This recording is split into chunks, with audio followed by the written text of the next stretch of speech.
Yes. What's popping? What's happening? What's going on? Back in the lab with your man marqnash. Yes, I am he. Another great episode of Breaking Beats. This should be an interesting episode. Got a lot of topics on the docket. And back in the lab with your man marqnash. Yes, I am he. Another great episode of Breaking Beats. Sorry about that. Yeah, so this should be an interesting one, man. This should be interesting. Got a couple topics on the docket. EJ and Ugas is set tentatively for April, so we're going to talk about that. Also, Nas and Hit Boy deliver on Magic. This is their third album together. I can't wait to talk about that. Also, got some new details of what was going on with Antonio Brown. When it appeared he just took his outfit off and took his pants off and quit on the spot. We'll talk about that. Also, Me Too comes for Trey Songz again. So we're going to talk about that. And I'm asking you guys, how can you protect yourself from a Me Too situation? So this should be interesting. Shout out to everybody who's pulling up in the neighborhood. I'm going to drop this link out there, open the phone lines up. Give me about 5 minutes, let this room populate, and we'll be right back. Man, this should be a great episode. I love y'all. It's your man marqnash, Breaking Beats. Let's get it, baby.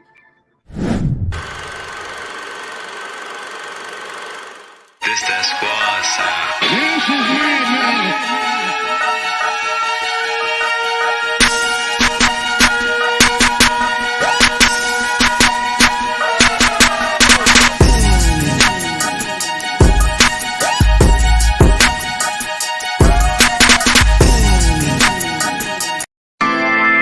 This is my passion. This is what I love to do.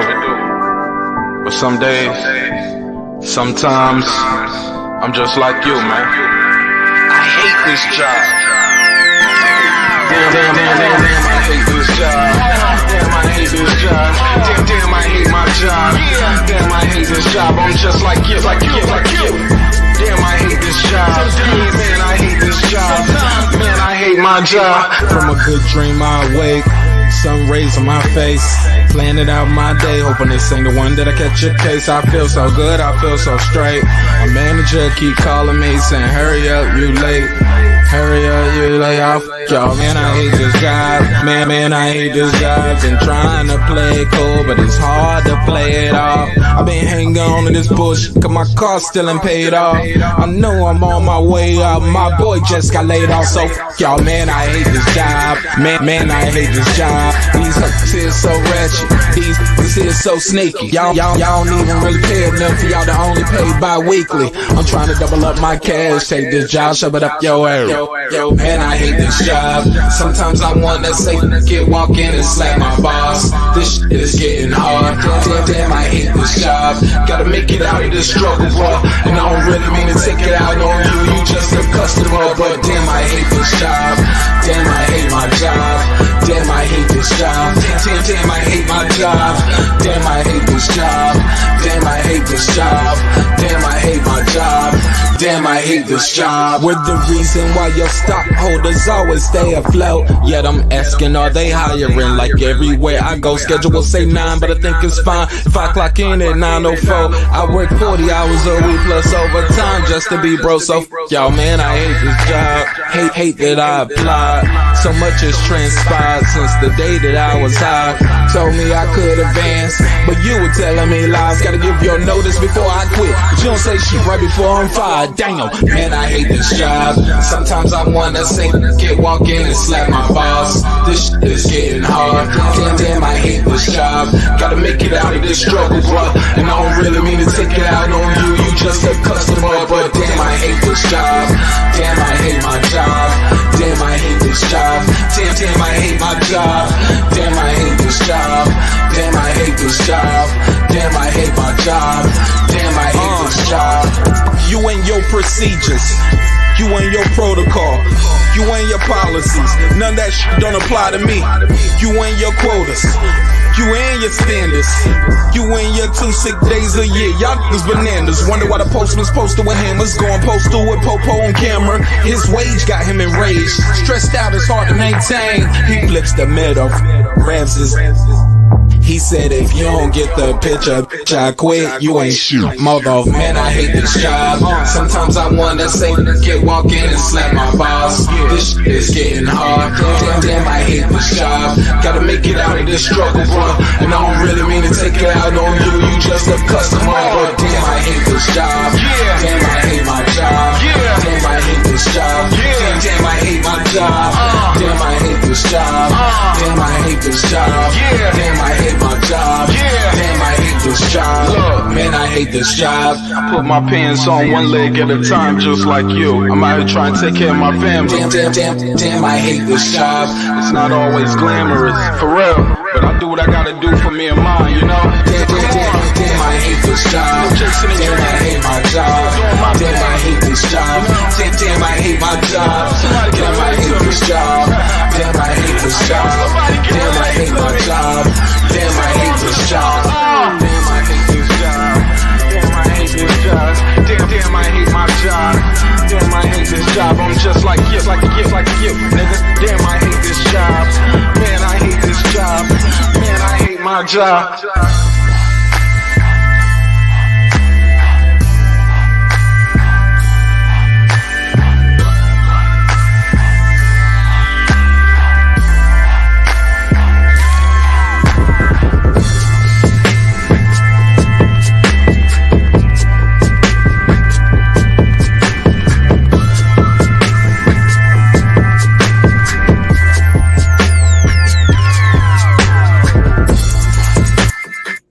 The views and opinions expressed in this program are those of the speakers, commentators, experts, and/or the host. They do not explicitly nor necessarily reflect nor represent the channel's policy or the views held by the channel or broadcaster. The broadcaster or its channel cannot be held accountable for all or any views expressed during the program. Basically, if I didn't say it, don't come for me. You come for the person who said it. And please don't sue me for somebody else's words. With that said, let's start the show, motherfucker. This that squad side.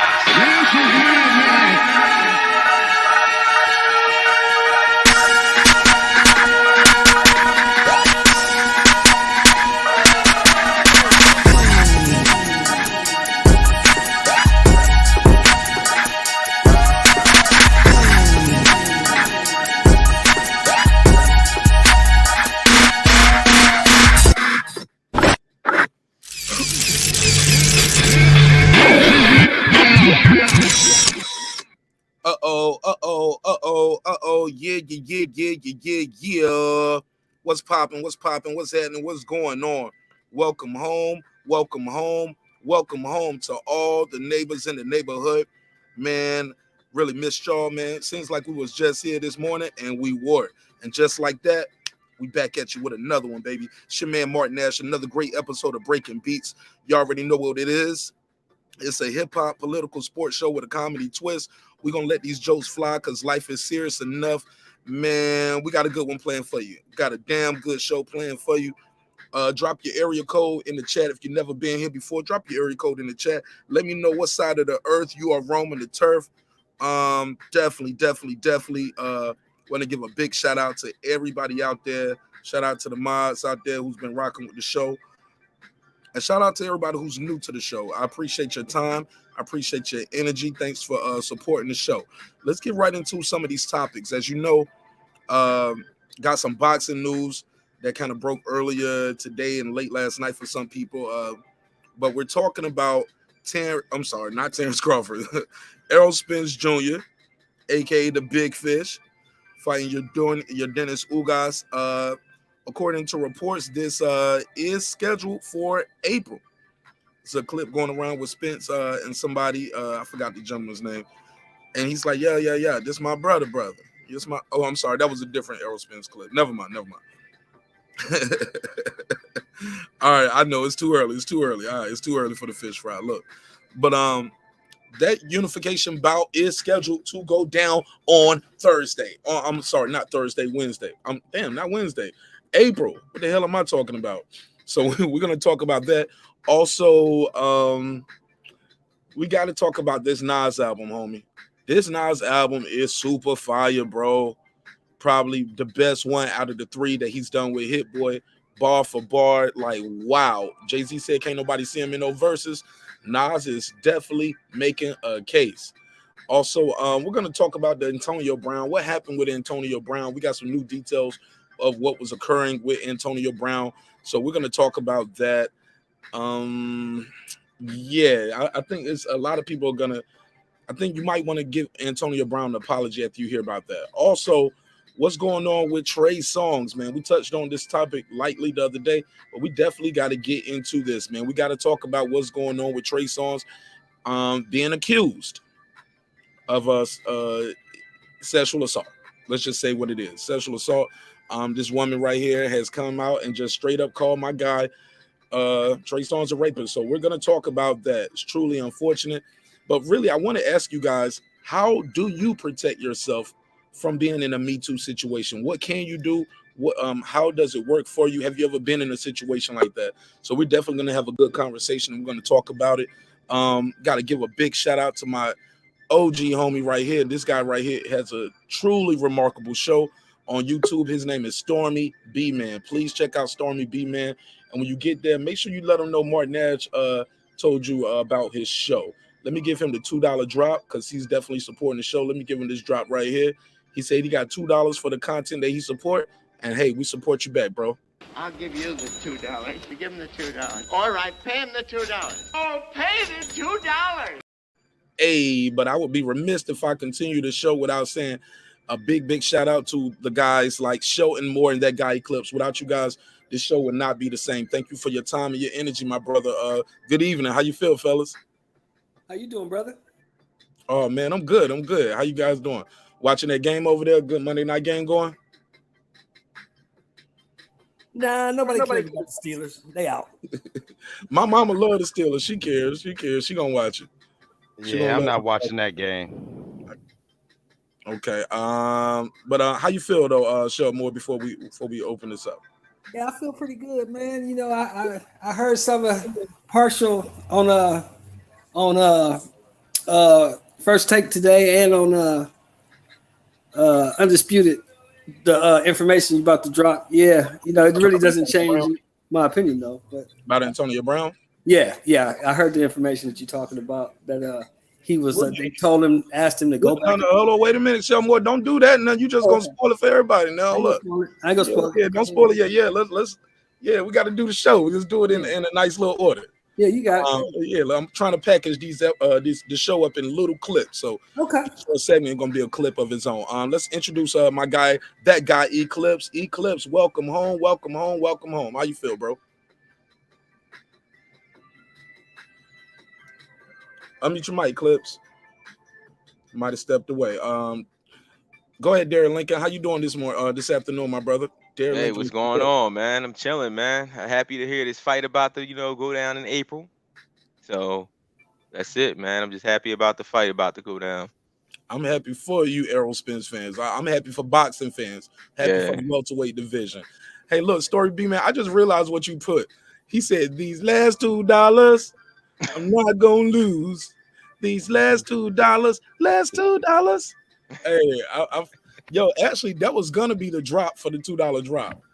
And I feel like I was going to have some copyright complaints, so I used the other one. So super dope. So Clips, how you feel, my brother? Let me get your introduction. How you feel? How's your day going? Man, I'm feeling extra black. That means I'm super blessed. Oh my God, man. Hey, listen, man, we got life, man. We above ground, man. Y'all laughing at me, man. I'm so black and blessed right now. Alhamdulillah. What's happening? I feel you. Absolutely. All right. Well, let's get into the this first topic.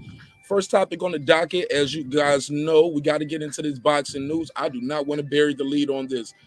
ERROL SPENCE Jr. and Yordenis Ugas are scheduled and slated for April. April is right around the corner. How do you guys feel about this? Do you think this fight is going to be in Dallas or Las Vegas? You know, COVID is resurging, and we have this variant going down. They are shutting things down in some places in the world, and some things are getting rescheduled. Even NBA games are getting postponed and pushed back. Let's go with the OG, Shelton Moore. Talk to me. April. It's going to be in Vegas, bro. April. It's gonna be It's in gonna be in Vegas. Vegas. Talk It's to gonna me. be in Vegas Break it down. Why? because COVID is not really that bad here on the West Coast. On the East Coast and the Midwest is raging. On the West Coast is, everything's still open. It's pretty under control. So it's gonna be in Vegas. They're not gonna have it in Dallas. They're not gonna have it nowhere on the East Coast because COVID is raging, like I said, through the Midwest and the East Coast. So it's not happening in Dallas. It's gonna happen in Vegas. Darren Lincoln, how you feel about the fight being in Vegas? Are you gonna go to the fight? Do you wish it was in Dallas? Do you think it's gonna be in Dallas or Vegas? Most likely it'll probably be in Vegas. I'm gonna try to see if I can make it out to the fight because I actually do want to go to this fight. I mean, I'd rather go to the Terrence Crawford one, which is gonna be next, but I think I'm gonna go to this one. Oh, I do think it's gonna be in Vegas too for the same points that Sheldon Moore was saying. He just don't wrote Ugas off. He said, yeah, the ERROL Spence, the Terrence Crawford one gonna be next. You just Oh yeah, definitely. Yeah, know what's going my boy got this, bro. Ain't gonna be no knockout, but it'll definitely be a decision. But he definitely got this. And Clips, you definitely gonna give me my money after this, John, too, bro. So I need my money, Mike. I need it. Okay. All right, go ahead, Clips. This fight is scheduled for April. Do you think the fight is gonna go down in April? Do you think Spence gonna make it through training camp this time? Do you think the fight should be in Vegas? Should it be, he the big fish? Should they put it in Dallas? What do you think? I think that if Spence can stay sober and stay healthy, yeah, we might get a fight. If we get a fight, Derek Lincoln, you already got my Cash App. You know what it is. Yep, I know. You should just send it to me now, man. You should that's send me money by now, man. That's free money right how there. I look at it. That's how I look at it. That's how I look at it. It's you free and money. I got you and 3 other Fish fans who, you know what? He said 3.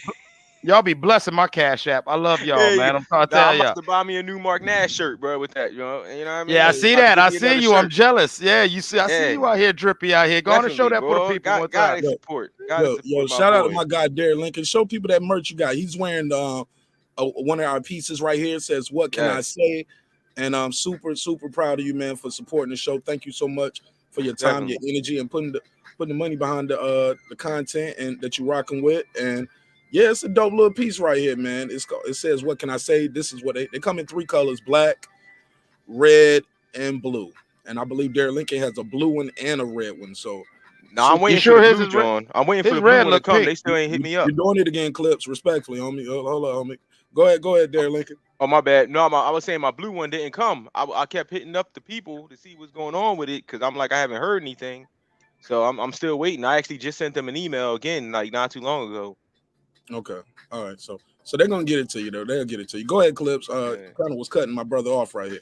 Sorry, my bad, bro. No, you good. It was Mike cutting you off. Go ahead. Oh no, I was just saying, yeah, that red look a little pink. I don't know. Maybe it's just maybe just clashing with that fish hat. Maybe I don't know. I love the sweat. We got to do that. You feel me? I don't know what that's about. That. You know what I mean? We got to do that. But yeah, though, I'm really excited. I hope it goes down in April, and I'm not worried about Ugas. I really, no hate, no shade. I wish ERROL Spence a good training camp. Hope the brother stays healthy. Hope he can come into the ring at 100%. I don't want to hear no excuses. And go on and give us a fight. I don't even worry about it, man. Go on and give us a fight. That's what the people want.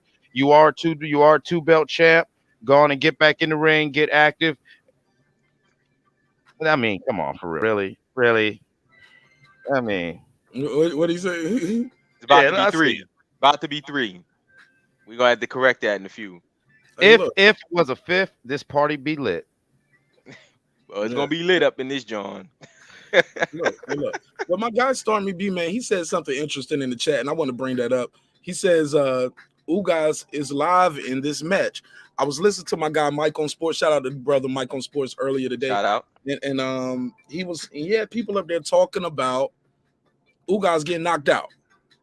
I think that's a tall order for to say he's gonna get knocked out when he's been we never seen him get knocked out. He's not knockout prone. He's only been dropped one time in his career. And aside from that, ERROL Spence Jr. has not been active. And when he was active, he was not knocking the guys out. Derek Lincoln, you are our resident fish reporter here. For more on this, let's go to Flounder. I'm sorry, Flounder. Here you go, bruh. No, we going to the big fish. The big what fish? fish. You drink The fish? big fish right here. Nah, not that. This right here. This right here. You feel me? But Derek, nah, I don't. you're smiling too much. Nah, That I ain't no ain't- flounder, bro. Get that fish off the screen, man. We ain't talking about him. It's all jokes. It's all love. Man. Go I ahead, know, man. bro. I know. But yeah, man. Guppy As far as gang. here we go. Here we go. Go ahead. But yeah, as far as I'm talking about with as far as Ugas, man, I don't see this being a knockout either, man. I mean, the boy is real durable. You know what I mean? He knows how to, evade, big punches. Like, you know what I mean? But I definitely think Earl gonna tag him up and get the decision, man. Definitely gonna get the decision. But he definitely gonna tear Ugas up, man. But he ain't gonna knock him out. All right. Anybody else want to reply to that? Hey, let me get the show more back in. Show more. Talk to me. People are saying ERROL Spence is gonna knock Ugas out. Like Ugas just be out getting knocked out all the time. Never heard of it. Ugas never been knocked out. Never been stopped. Never been stopped. He only been dropped one time. Right. So I just don't understand people who say they know boxing. What you eat, man? I was eating some ice cream. Okay. People say they know boxing, and they just think ERROL Spence coming off a 15, 16-month layoff is just going to roll through Ugas. I don't see that. If it's the same ERROL that came off the car accident, he beats Spence. I mean, he beats Ugas. But it has to be that guy. Anything under that performance against Danny Garcia, he probably loses. Derek, reply to that. No, I agree with him, man. He got to come up in there focused. He got to be in there ready. He can't take Ugas, lightly. Because if he does, like Sheldon said, he can mess around and lose. But if he's focused, got his eye on the prize to get this third belt, I mean, he ain't got nothing but, full steam ahead, man. Hold on. Are you trying to make a joke? You say his eye on the prize. Are you trying to be funny? I was just about to say that. Are you trying to be funny? You making a little. We'll try this eye. I thought that was your guy. You shouldn't be making those kind of jokes. Dude. Yo, man, I'm just saying, bro. Keep your eye on the prize, man. Both of them on the prize. Nah, you got the good one. Both eyes on the good one. You gotta keep the good one on there. Say, ERROL, I'm over here. ERROL, look over here. God damn it, ERROL. Look this way. God damn, you fucking me up. Nah, whatever, right? But seriously, man, I truly believe this guy, or Yordenis Ugas, he could upset the apple cart, homie. He could. I keep using this term because boxing fans know what I mean. He could Andy Ruiz this whole situation, homie. He really could. Andy Ruiz this whole situation. So I really think we got to give him a chance. We can't just write him off and just assume he's gonna knock him out. No. He's gonna knock him out. He's gonna knock out EJ. I mean, EJ's gonna knock him out just because of what you think EJ should be able to do based off the last time you saw him in 2020. It's 2022, homie. Anything could happen. Let me get at my guy. Ben isn't. Oh Lord, Ty. This is Ty. Ty up here trolling with the Ben isn't real. I know. I'm like, is that Ben? I'm like, nah, that ain't him. Oh my God. Go ahead, Ty. What you got for me? Good evening, my brother. How are you? And how's your family?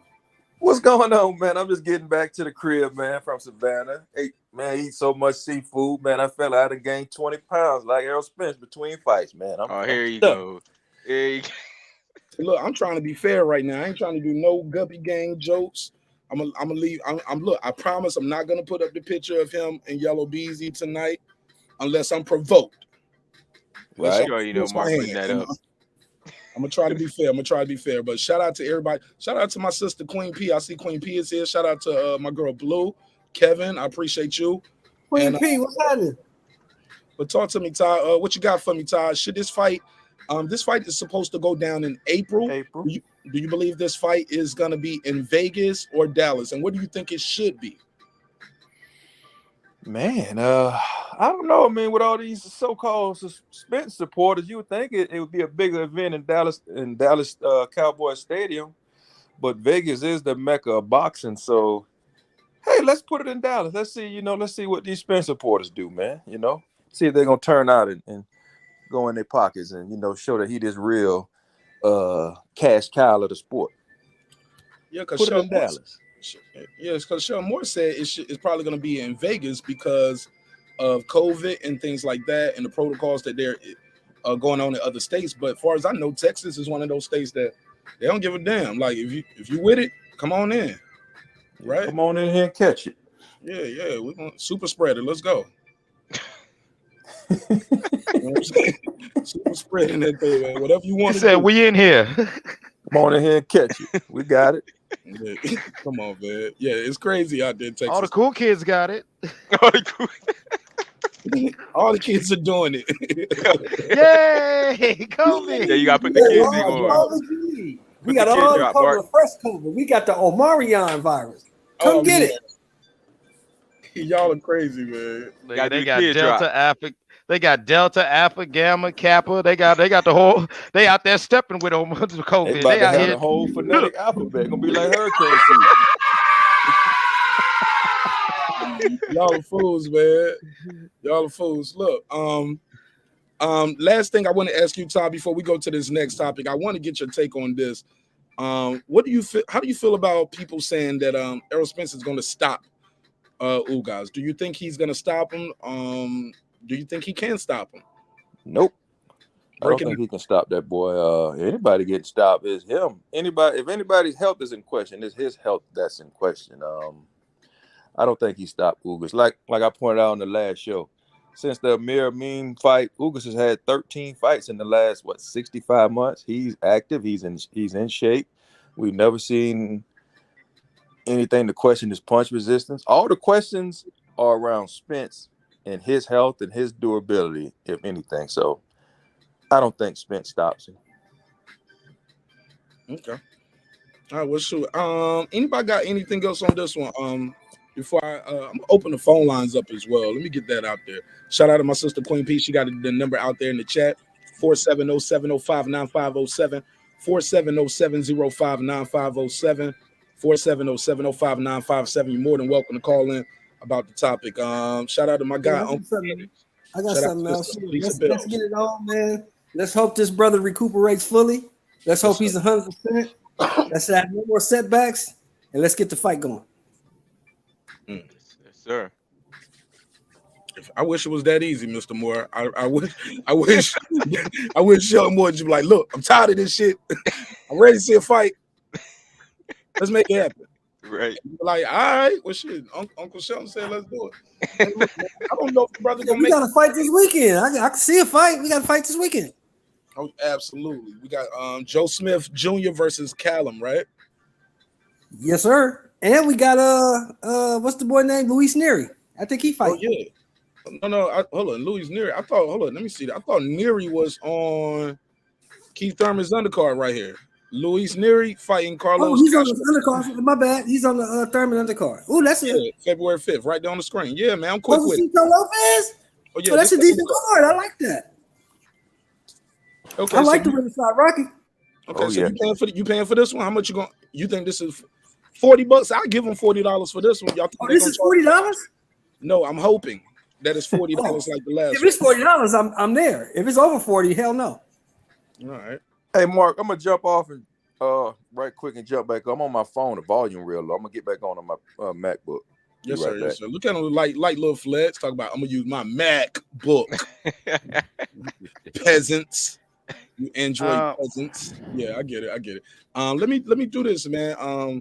I want to talk about this other thing going on right here. Let me go to this Antonio Brown topic, man.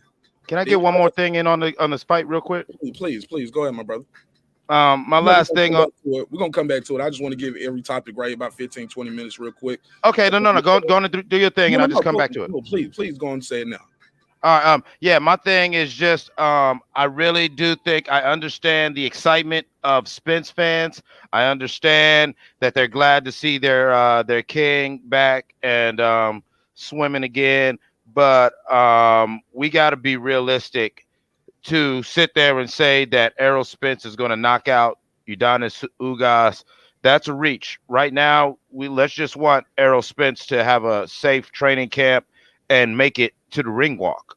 All right. Talking about a knockout, relax. You know what I'm saying? Don't put the wagon before the mule. Let's just, as boxing fans, hope that this fight actually happens.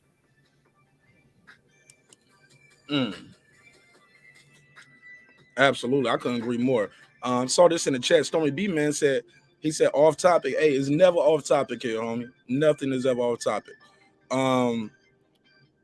He said, Mark, did you guys hear Max Julian, star of the Mac, died on New Year's Day? Yeah, rest in peace to Goldie. Rest in peace to Goldie. Rest in peace to Goldie, man. Is that true? Yeah, he did. No, he died. I put a post up. I put a post up on another social media outlet because Goldie gone. What happened to him, man?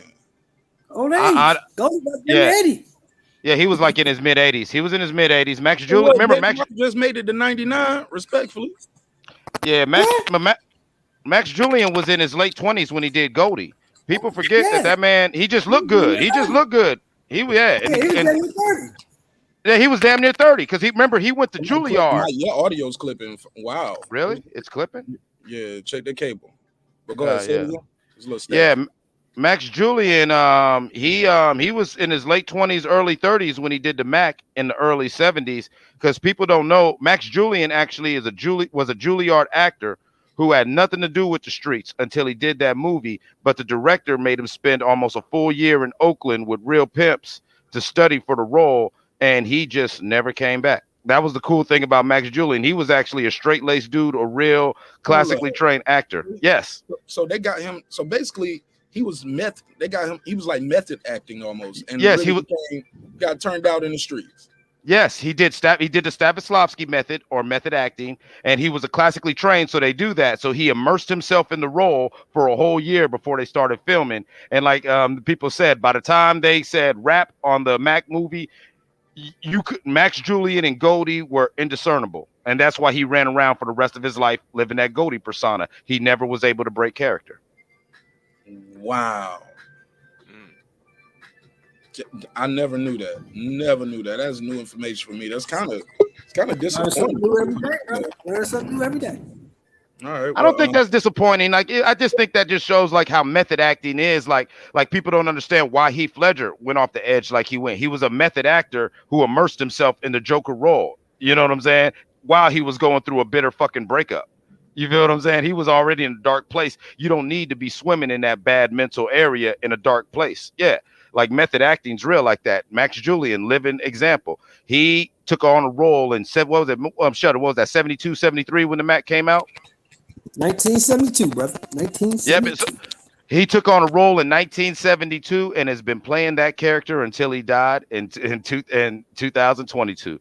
He could not break the character. All right. Well, look, got my guy here, Megazar all the way from D-Town, Dallas, Texas. Born and raised. Welcome home, my brother. How you feel? What's the deal? Shout out to the panel. Shout out to you, Mark. Feel good, man. Can't complain. I wish everybody a Merry Christmas and Happy New Year's and all that. You know what I'm saying? All right, for sure. How you feel? You okay? You sound a little. You said what now? Sound like you just woke up from your nap time or something. Like you still got the Snuggie on.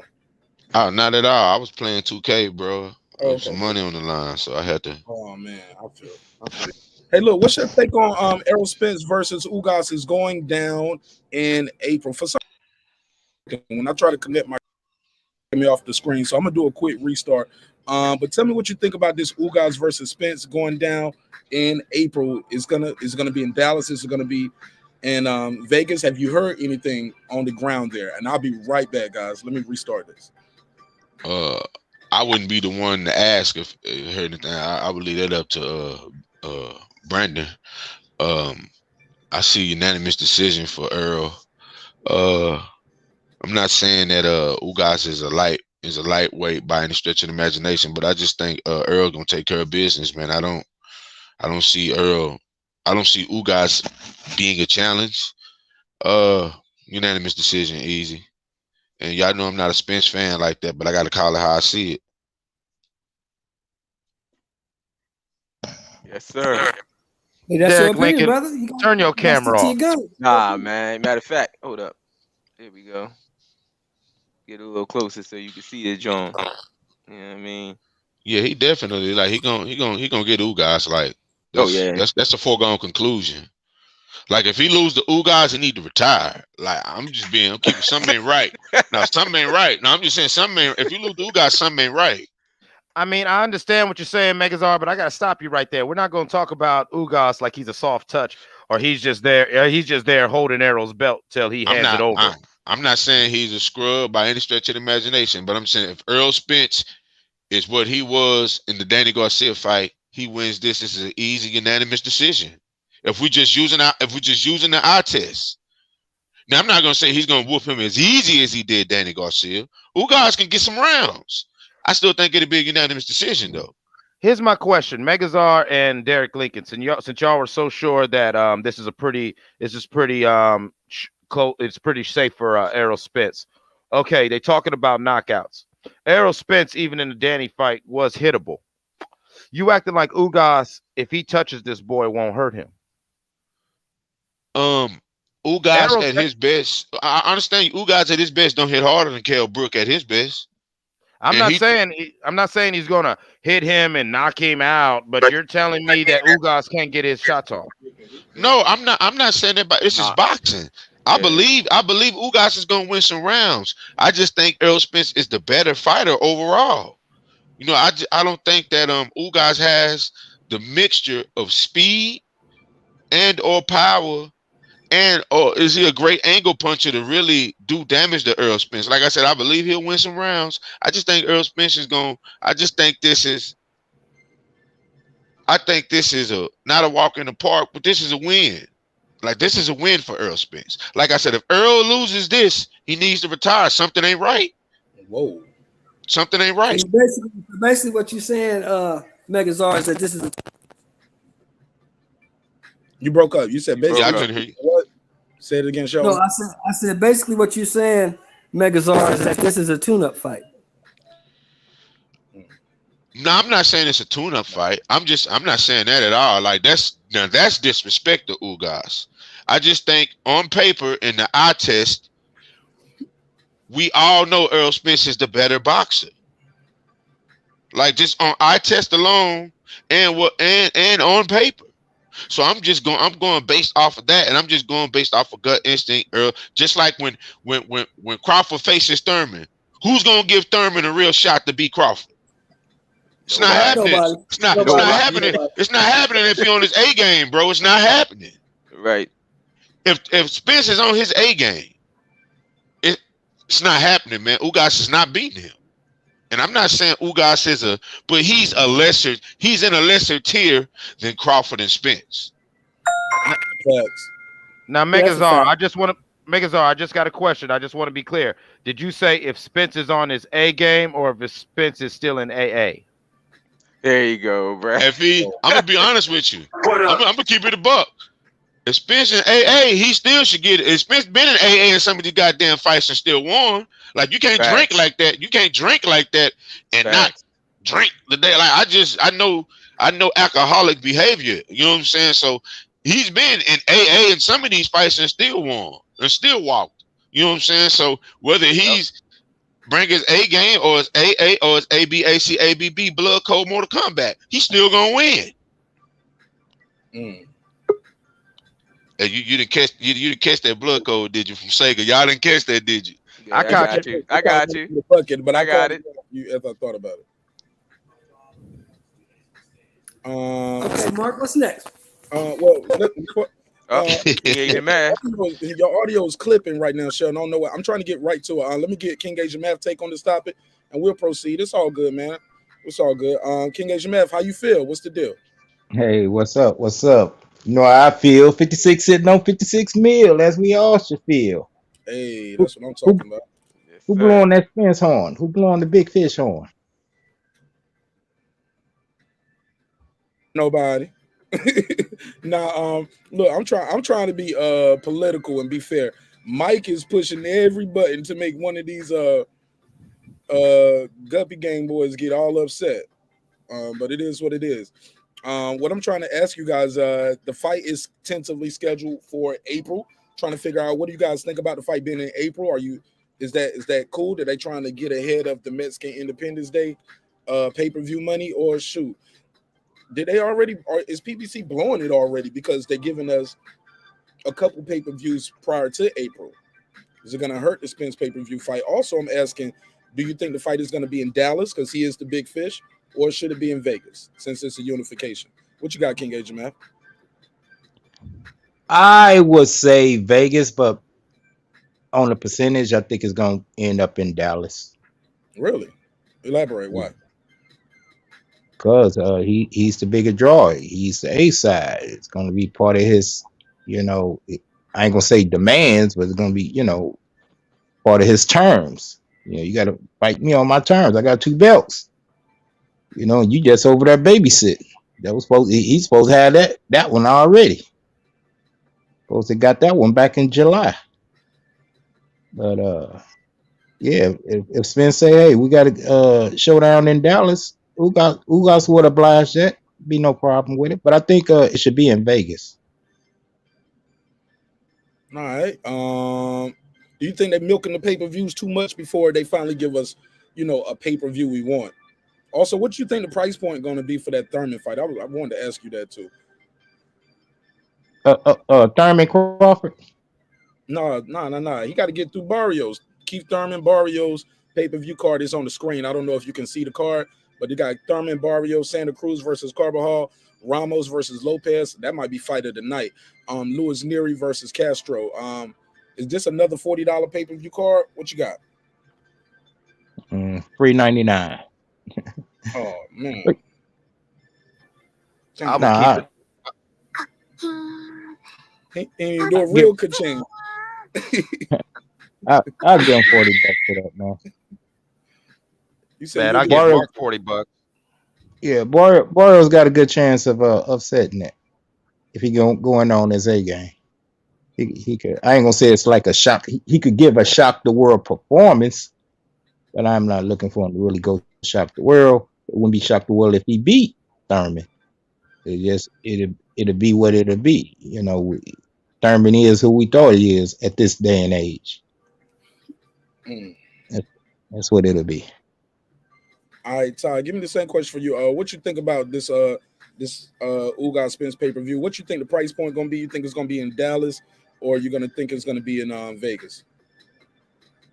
I already said I prefer to be in Dallas. You can see Spence drawing power, but more like this gonna be in Vegas. I mean they killing us with these pay-per-views, so a lower price point around $50, $60 would be more fan friendly. Will they do it? No, I don't think they'll do it. But having 3 or 4 pay-per-views in front of Spence pay-per-view, I asked the same question you asked. Is it, will fans be, like, shit, man, we already bought 2 or 3, and just be like, fuck it, and stream Spence's pay-per-view? So they may be digging themselves a hole. All right, everybody give me their take on this Spence Ugas fight that's going down in April. As of now, it's supposed to go down in April. Everybody give me their thoughts on that, and we want to move forward. Yeah, I got. Yeah, we can move forward. All right. Oh, last thing too, King Agent Mav and Todd. Do y'all see him knocking out Ugas, or do you see it being a decision? Let me get that from you. I see it being. It depends on the. Oh, yeah. It depends on the Ugas that shows up. If Ugas game, he don't. He's not reserved. He want to mix it up. His man down. But if he fight a tactical fight, he could survive. You know how they get in there with fence. They stay in them shallow waters. They don't come out to the deep end. They ain't gotta come out to the deep end. Look, Flounder gonna come right there to the seashore. Look at Flounder. He coming right there to the coast. If they want to survive, look at Flounder. Put a worm in my mouth. Yeah. If they want to survive, they'll stay in the water. They go on that deep. They go on that deep end. They gonna drown. They gonna get drowned. Man down. What you say? Pans down. Oh shucks. What'd you say? It's Oh yeah. Said Oh, shucks. man what'd you down, say? man down. Okay, I thought you Here, said something. I here thought you he said go, pants bro. down. I'm sorry. Here you go. Hey, I couldn't resist. I know you couldn't. I know you couldn't, bro. I was trying. I knew it was coming. Right. Whoa. He can't resist himself. Whoa, don't say that to me. I don't ever want to hear ERROL SPENCE fan tell me I knew something. No. Certain sentences Yeah. I just can't say. Oh my Ill. God. It just didn't even sound right. You know what? I'm gonna leave it alone because Darren Lincoln wearing my merch tonight, so he's safe. I'm gonna leave it alone. Let's go to the next topic. But hold on. I gotta go to that Keith Thurman Barrios because we ain't all get a turn on that, John. All right, talk to me. What you got? Man, that should be a free fight, bro. I mean, seriously, this dude just got knocked out by Tank, who came from 135 to 140. Like, who's really giving Barrios a chance to really beat Thurman? Like, seriously, I know I ain't. That should be a free fight. Just like that Ortiz and Charles Martin fight should have been free too, bro. We shouldn't have to pay for that, man. PBC tripping right now. For real. They taking all the cash, boy. Can I get in on this one, man? Because I'm about to do something that's gonna fuck you up. I'm about to 100% agree with Derek Lincoln. They are on some bullshit. And if I was a Fish fan, I'd really be mad because what the one brother said earlier. No, don't get mad. Listen to what I'm saying. They fucking your boy ERROL with all these pay-per-views because you dig what I'm saying? Who's gonna want to pay for this nigga? You feel what I'm saying? Especially, let's say this Keith Thurman Barrios is whatever it is, but it's not an exciting fight. It's a technical fight. It goes to the cards, blah, blah, blah. So who in the fuck is paying for another fucking bullshit goddamn pay-per-view if they fuck around and give us 2 or 3 stink burgers in a row right before April? That's true. Like I'm saying, they actually hurting ERROL. They actually hurting ERROL, and this ain't even me talking trash. This is me just looking at the business of it. ERROL needs a big platform, then he's got to shine on it. Right. So there's 2 things that's got to happen. He's got to have his platform presentable. Everything's got to be right, and on top of that, he's got to show up and shine. Right. Any of those 2 things, and you take out any of those 2 variables, it's bad for ERROL. It is bad for ERROL, win, loss, or draw. He's got to have the platform and he's got to have the performance. Right now, the performance is TBD. The platform is being built up right now. And right now, to build up to that platform is a whole bunch of pay-per-view fights that nobody really is checking for. Agreed. Like, honestly, it's like Keith Thurman, throw your ass on Friday night fights, whoop this boy, and then get on TV and say, God damn it, I'm back. Y'all counted me out. Y'all must have forgot. And then next fight is pay-per-view. Right. I'm not paying for a dude who pretty much retired. Right. And is still trying to shake it out and see what he still got. Right. I'm not paying for it. Right. I agree. Especially not getting knocked out by a boy that just came from 135, man. Right. Neither of those fighters carry any real estate to where it's like, yo, man, I'm about to spend that 40. Yo, like, honestly, like, if I spend some money, I will throw that money into the neighborhood. And you know what I'm saying? That way, us as boxing fans, we can enjoy this together. But as far as me sitting in my house talking about, fight party, texting my homies talking about, yo, I'll bring the liquor, you bring blah, blah, blah. I'm not doing that. Ain't nobody showing up. Thank you, man. Come on, I'll be by myself. With blunts in a bottle talking about, you know what I'm saying? Like, ain't nobody coming over. Ain't nobody in. House empty as shit. My kids might even leave me. My kids like, Daddy, I'm going over Mom's house. This bullshit. Well, I mean, if the numbers are projected to be so low, then what would be the problem with Spence's pay-per-view? No one spent money on the other fights anyway. They might just be saving up for the big fight. True. That's and it's probably if those fights supersede themselves and do big numbers, it probably set the stage for they could surprise us and say, hey, we're gonna give you Spence and Ugas at a real low rate or probably on a major network. That's right after March Madness, and they probably just carry it away from there. Or fans might say their money and be like, you know what? I know Canelo gonna be fighting in May. I know I'm gonna get some Mexican megastar is gonna be fighting in May. It's probably gonna be Canelo. Yeah, you gonna get Canelo definitely in May. Mayweather already announced an exhibition fight. You know Jake Paul's gonna get barely back in the ring sometime early or the middle of next year. There's going to be big money attractive fights coming up in 2022 to where honestly Errol Spence AJ should got a be in fight. the yeah. Ain't AJ versus Usyk rematch around that time? Exactly. That's what I'm saying. There's so many things going on that people want to see. People got money burning in their pocket. Like, you know what? This money's for this fight. And so you can spoil the water. You can pee in the pool. And because already, let's be honest, why are these boxing podcasts, everything getting so big? It's because boxing fans already have a bad taste in their mouth from what the sport's giving them. Let me do this real quick. This guy right here is an OG in this YouTube boxing thing. I have the utmost respect for this guy, so I'm gonna ask everybody to please refrain from the vulgar boxing jokes on Errol Spence. Let's just keep it boxing because I don't know this guy right here, Lord. Stormy B, man, salute, brother. Salute, brothers. How you guys doing this evening? Salute, Mark. Thanks for inviting me on there, man. Talk to me, Stormy B, man. Hey, Lord to the game. You ain't got to show your face, but on the thing, but cut your camera on real quick because I don't think you've been on the show before, and you got to be careful real quick. All right. I think I'm in your Facebook group. All right, cool. Go ahead. Talk to me, Stormy B, man. What do you think of this boxing conversation that we're having right here? Oh, it's a pretty good conversation. I think that what you guys are alluding to as far as where the fight should be held, why the pay-per-view, whether it should be on pay-per-view or the pricing of it, all of those are great conversation topics because one of the things I tried to initiate from my my New Year's stream coming into 2022 is we need to exercise and utilize the power, the voice, the platforms we have to curtail this thing about them just making whatever fight a pay-per-view just to try, because you think about how Bob Arum was talking about Terrence Crawford, right? Oh, I lost money on the guy.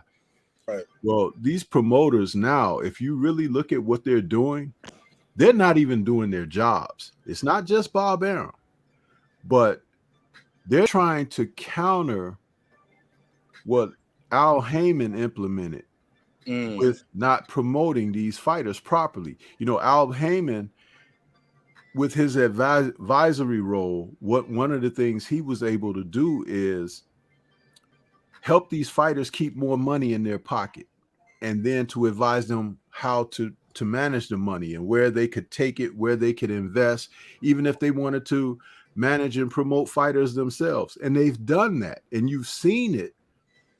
And the old school promoters are angry with that. That's one of the things that they're really angry with Al Heyman is because he's changed the game and made the mule more of benefit, and not just to pull the cart. But the mule is now like saying what carts he gonna pull, and he's gonna make it where he got a team of mules. So it's like the game is changing. And I had a call first of the year to say we should use our platforms to express our displeasure with this old school mentality toward the fighters, start respecting these fighters more, start turning the heat up on the sanctioning bodies, these promoters and managers, and be more of a voice for the fighters themselves, because some fighters are under certain obligations. They can't say certain things because it's going to hurt them presently because of what they may be tied up in, but we can. We have a voice, and we should utilize it. Remember, Paulie Malignaggi is not on Showtime Championship Boxing anymore because of us. The voices got really heavy in favor of fighters that he was being discriminatory against, and then he was like, being, let's just say, those ethical remarks he was making that were disrespectful. People were like, hey man, enough is enough. And when the emails came in to Showtime and everything, and they were like, Oh, we gotta take a second look at this. Paulie, you might need to apologize or something. And to be he didn't fair, want to apologize. Remember? Hey, to be fair, it remind the people what he said. For the people who don't know. And after this, I'm gonna let Lord to the game get some bars off. Well, he said a lot of things really over his tenure of being there. I don't know what you might particularly want me to say because he has said quite a bit. He was replying to Devin Haney when Devin Haney was talking about he ain't gonna lose to a white boy. And if I'm not mistaken, the last straw was Paulie's reply saying, "Hey, basically the Eastern Europeans are running boxing or something like that." Well, see, that's what I mean. He said plenty of things like that, over his tenure. It's just that I don't know for some, how somebody could say something and they go past you, whatever. Then they say it a fourth or fifth time and it really hit your ear, and you say, "Wait a minute, wait, what you say?" You know what I mean?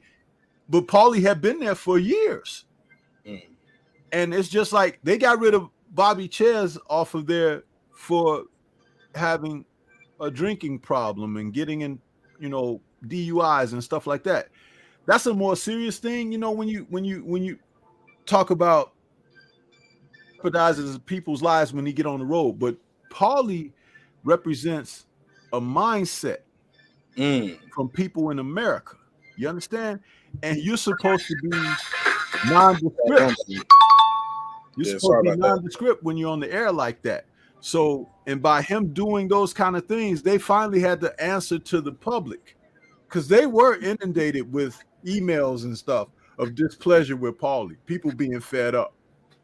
So I'm just, those are my thoughts about this. And like I said, we can help turn the heat up. We can help turn the heat up. Do you think the fight is going to be, do you think that fight in April with Spence, is it going to be in April? I mean, they said it's in April. Do you think it should be in Dallas where he has a bigger fan base? Should it be in Vegas on more neutral ground? Well, since it's a unification fight, neutral ground would be better, you would think. But being in his place, a certain amount of seats are going to be sold and everything, and that's great too. But at the end of the day, I know a lot of people don't really know who Yordenis Ugas are unless you're a diehard boxing person. But it probably neutral ground would be better. Probably. Okay. Got a price point for this pay-per-view? That'll be, and then I'm gonna pass the Lord to the game. Do you got a price point for this pay-per-view? Or the Keith Thurman pay-per-view before we get there? Like, how much should they be charging us for Keith Thurman versus Barrios? That Thurman fight should be like this past fight, like $39.99 or something like that. That's reasonable, I think. And I don't think the opponent is reasonable, but there you go. Why are you fighting a guy that was knocked out at a lower weight in his last fight, and you've been off? So everybody know that even you coming into this fight, if you make the 140 something, you still gonna rehydrate up to a bigger, heavier, stronger weight because you've been out the game so long. So it's gonna be a multiple advantage for Thurman. He needs to be fighting a journeyman from 147. That's what he needs to be fighting. Don't go fight a guy who just got knocked out in his last fight by a smaller dude. See, that's the part of boxing that, like, our voices, when we express displeasure like that, you don't have to be disrespectful online and things like that, but you say, "No, man, this is unacceptable." No, you're a professional fighter. We know who you are. We've seen him sitting there with the button about to pop on his shirt, calling fights in the studio and everything because the dude is overweight. He ain't fought in 2 years. You know what I'm saying? Stormy B, they be stretched in the button about to pop. The cameraman holding the camera up like this in case that button come flying so it'll hit the lens and not him in the eye. Man, I mean, conditioning might play a part in the fight. Yeah, they say he can't even get a full workout in. Yeah, so that's a Barrios advantage. Yeah, Fair enough. Let me let this brother right here, Lord to the game, boxing. How you doing, my brother? Good evening and good afternoon to you. All right, good afternoon, family. How y'all doing? Man, I'm blessed and highly favored, man. God don't Salute, make brother. mistakes. Salute. Salute. So we all are here for a reason. So let's do something with this time and energy, right? Talk to me, Lord, to the game. Before we go to the next topic, I think you got the last word on this one. Keith Thurman, I'm sorry, we went too fast. ERROL Spence and Ugas is tentatively scheduled for April. How do you feel about this? The pay-per-views that we're getting before that? Should the fight be in Dallas, where ERROL Spence is definitely a bigger draw? Should it be on neutral ground in Vegas? Also, what do you think a price point for that pay-per-view and Keith Thurman's pay-per-view should be? I know it's a lot on the plate right here, but we load the topics up on purpose. Sure.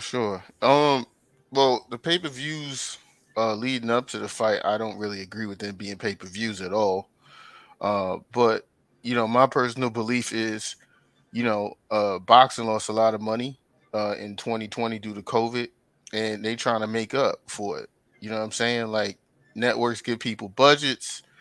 Things didn't go exactly the way they wanted it to go. 2021 wasn't the greatest either. You know what I'm saying? So I just think they're just trying to make up revenue for the most part. I think that's why we get these pay-per-views. Keith Thurman versus Barrios, that shit need to be on Friday Night Fights, like real rap, because Showtime or something, right? Something, yeah. I mean, it don't even deserve premium TV. It don't. It deserve like FS1 or something. Like when you see them UFC fights come on that you could just like the whole public can see if they got cable. That's where that belong. Because I mean, Keith Thurman's career is taking such a hit. Like this brother went from having 2 belts, being called out by all the champions, all the top fighters in the game, to now he's fighting a guy who was knocked out by a guy who moved up in weight. Like I don't even understand how Keith Thurman even agreed to take this fight. He should be fighting someone who's a welterweight.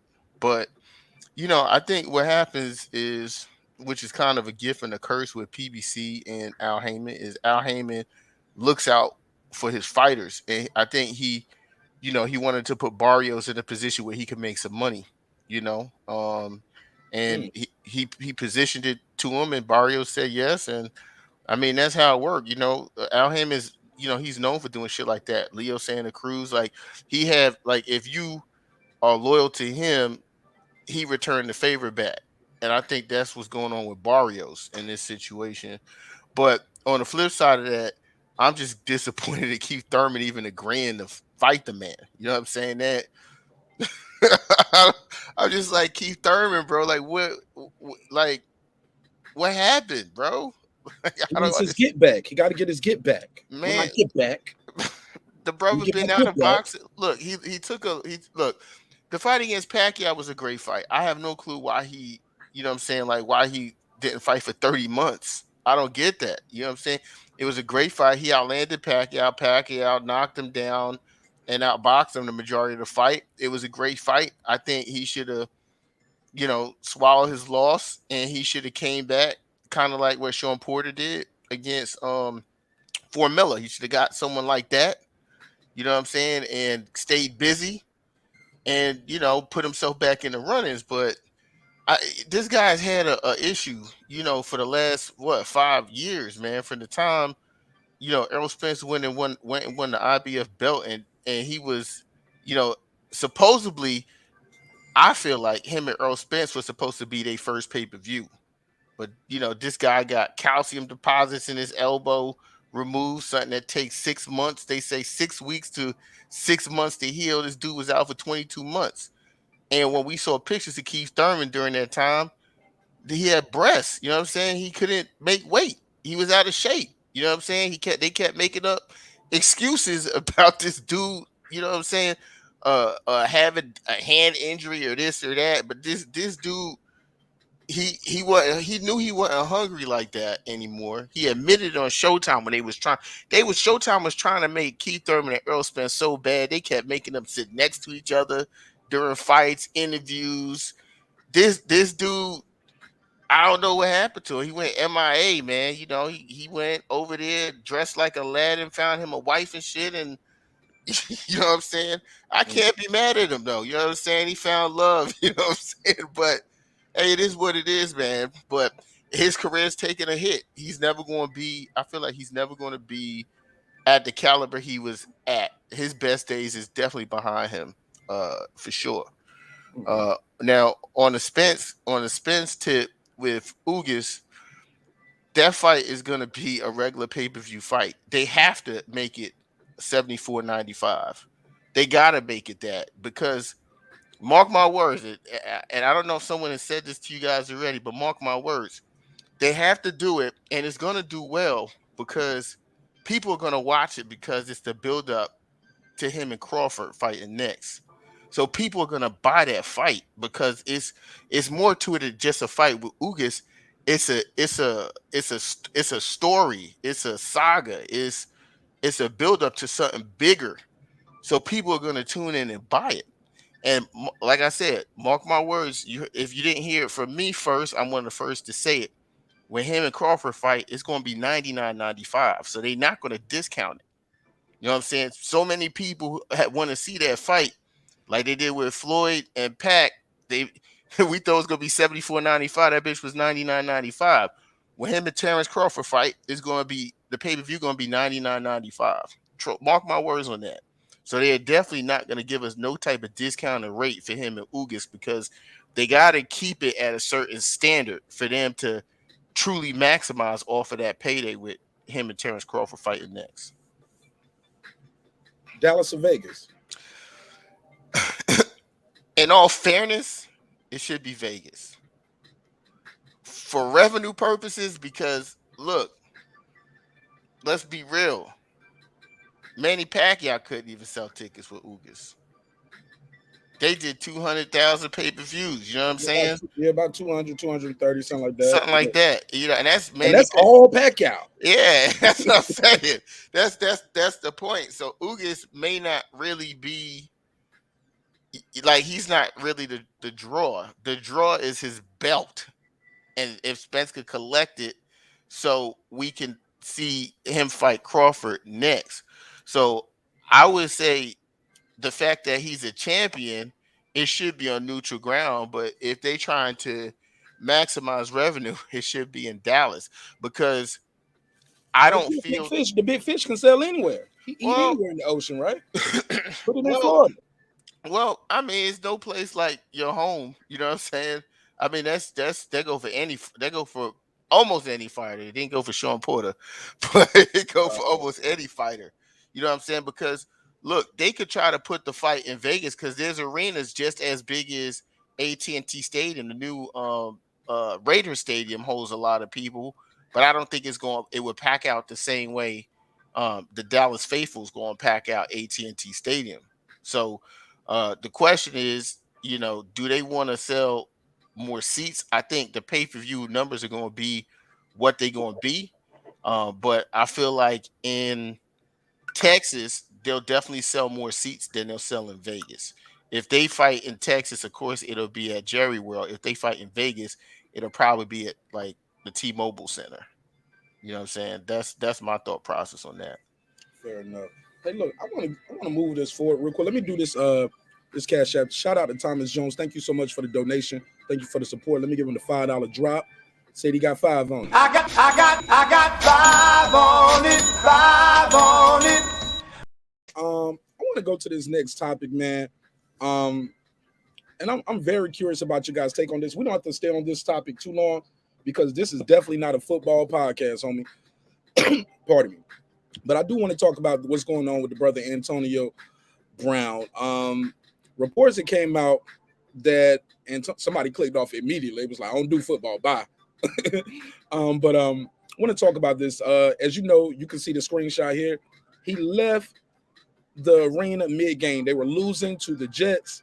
Took off his pads, took off his jersey, threw the deuces to the crowd. And people thought it was selfish of him. It looked like he was quitting because they were losing. We have a new report coming out saying basically he didn't practice on Thursday. He didn't practice on Friday. They were down. The coach tell him, hey, get in the game. And he's like, yo, I'm not healthy enough. I'm not good enough to get in the game. Well, basically, from what we're hearing and all accounts so far, is the coach saying, hey, well, look, you ain't gonna play when we ask you to play. You cut right now, homie. You fired right now. So he said, oh, I'm fired right now. I'm cut right now, right here. Okay, well, I can leave right now, right here. Some people still don't like the fact that he did it that way. Some people are saying, hey, they fired me right now. I can leave right now. What's you guys' take on this? Shelton Moore, I believe he had a very a strong stand on this. I want to hear what you got to say. What you got for me on this? Go ahead. Well, here's my take on it. You're being paid, and you're being paid very well for your services. Now, you signed a contract, 6.25 over 2 years in May. You came, went to training camp, you start the season, and you knew everybody was supposed to either be vaccinated or say I'm not vaccinated and go through the protocols.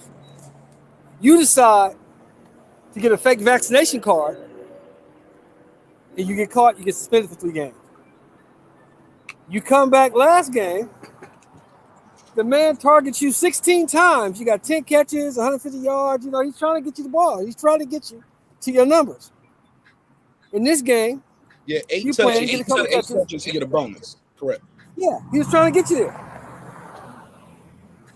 In this game, Sunday, you play in the game, you get a couple catches, you say you get hurt. They pull you out the game, they evaluate you, doctor says you're good to go, tells the coach say, okay, we need you to go back in, AB. AB say, no, I don't feel healthy. He said, look, you've been evaluated by our team doctor. Doctor say you're good to go. I need you to go back in the game. No, I don't feel healthy. Well, if you can't go in the game when I'm in the game, I'm gonna cut because you just came for doing dumb shit. Now I'm asking you to go in the game, you're telling me no. So if you don't go back in the game, I'm gonna cut you. And then you throw a tantrum like a little kid. Look, this shit been building up for years. This dude has always felt it. He burned his bridge in Pittsburgh. He burned his bridge in Oakland. Burned New England. Your audio. It's getting worse and worse. Burned his bridge in Tampa Bay. This is a pattern of behavior. Shell Moore, I don't know. Shell Moore, wherever you walk into, you getting further and further out of range, and your audio is getting worse and worse. All right, well, go to somebody else. When I get back in the house, I'll come back on. All right, for sure. But definitely, what anybody want to reply? I'm gonna mute this mic. You don't have to hang up. I'll just mute your mic.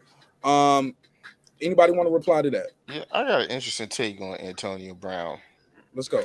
So, I think first off, I think the NFL is at fault for Antonio Brown, and they don't want to own up to it. And if we just being honest, because the media can feed us a lot of stories, and it's very easy to villainize people, especially brothers, especially dark-skinned brothers. It's very easy to villainize us in that way. I'm not dark-skinned, but we brothers, so us. Antonio Brown ain't never been the same after he got cracked by Burfict and he took that headshot. And I really believe that Antonio Brown is suffering from CTE. Wow. I mean, I truly believe if you look at his irrational behaviors and outbursts and things that he does, it really looks like a good brother is dealing with CTE. I mean, these were not things that he did in the past before this stuff happened, but there's all these concussion protocols and there's a lot of politics when it comes to the NFL, and they've been dirty for a long time. They didn't even want to pay their veterans and stuff and take care of they hurt veterans who I seen it. Like, guys couldn't walk and stuff after playing in the NFL, and the NFL was doing nothing for them, to where the players union had to come together.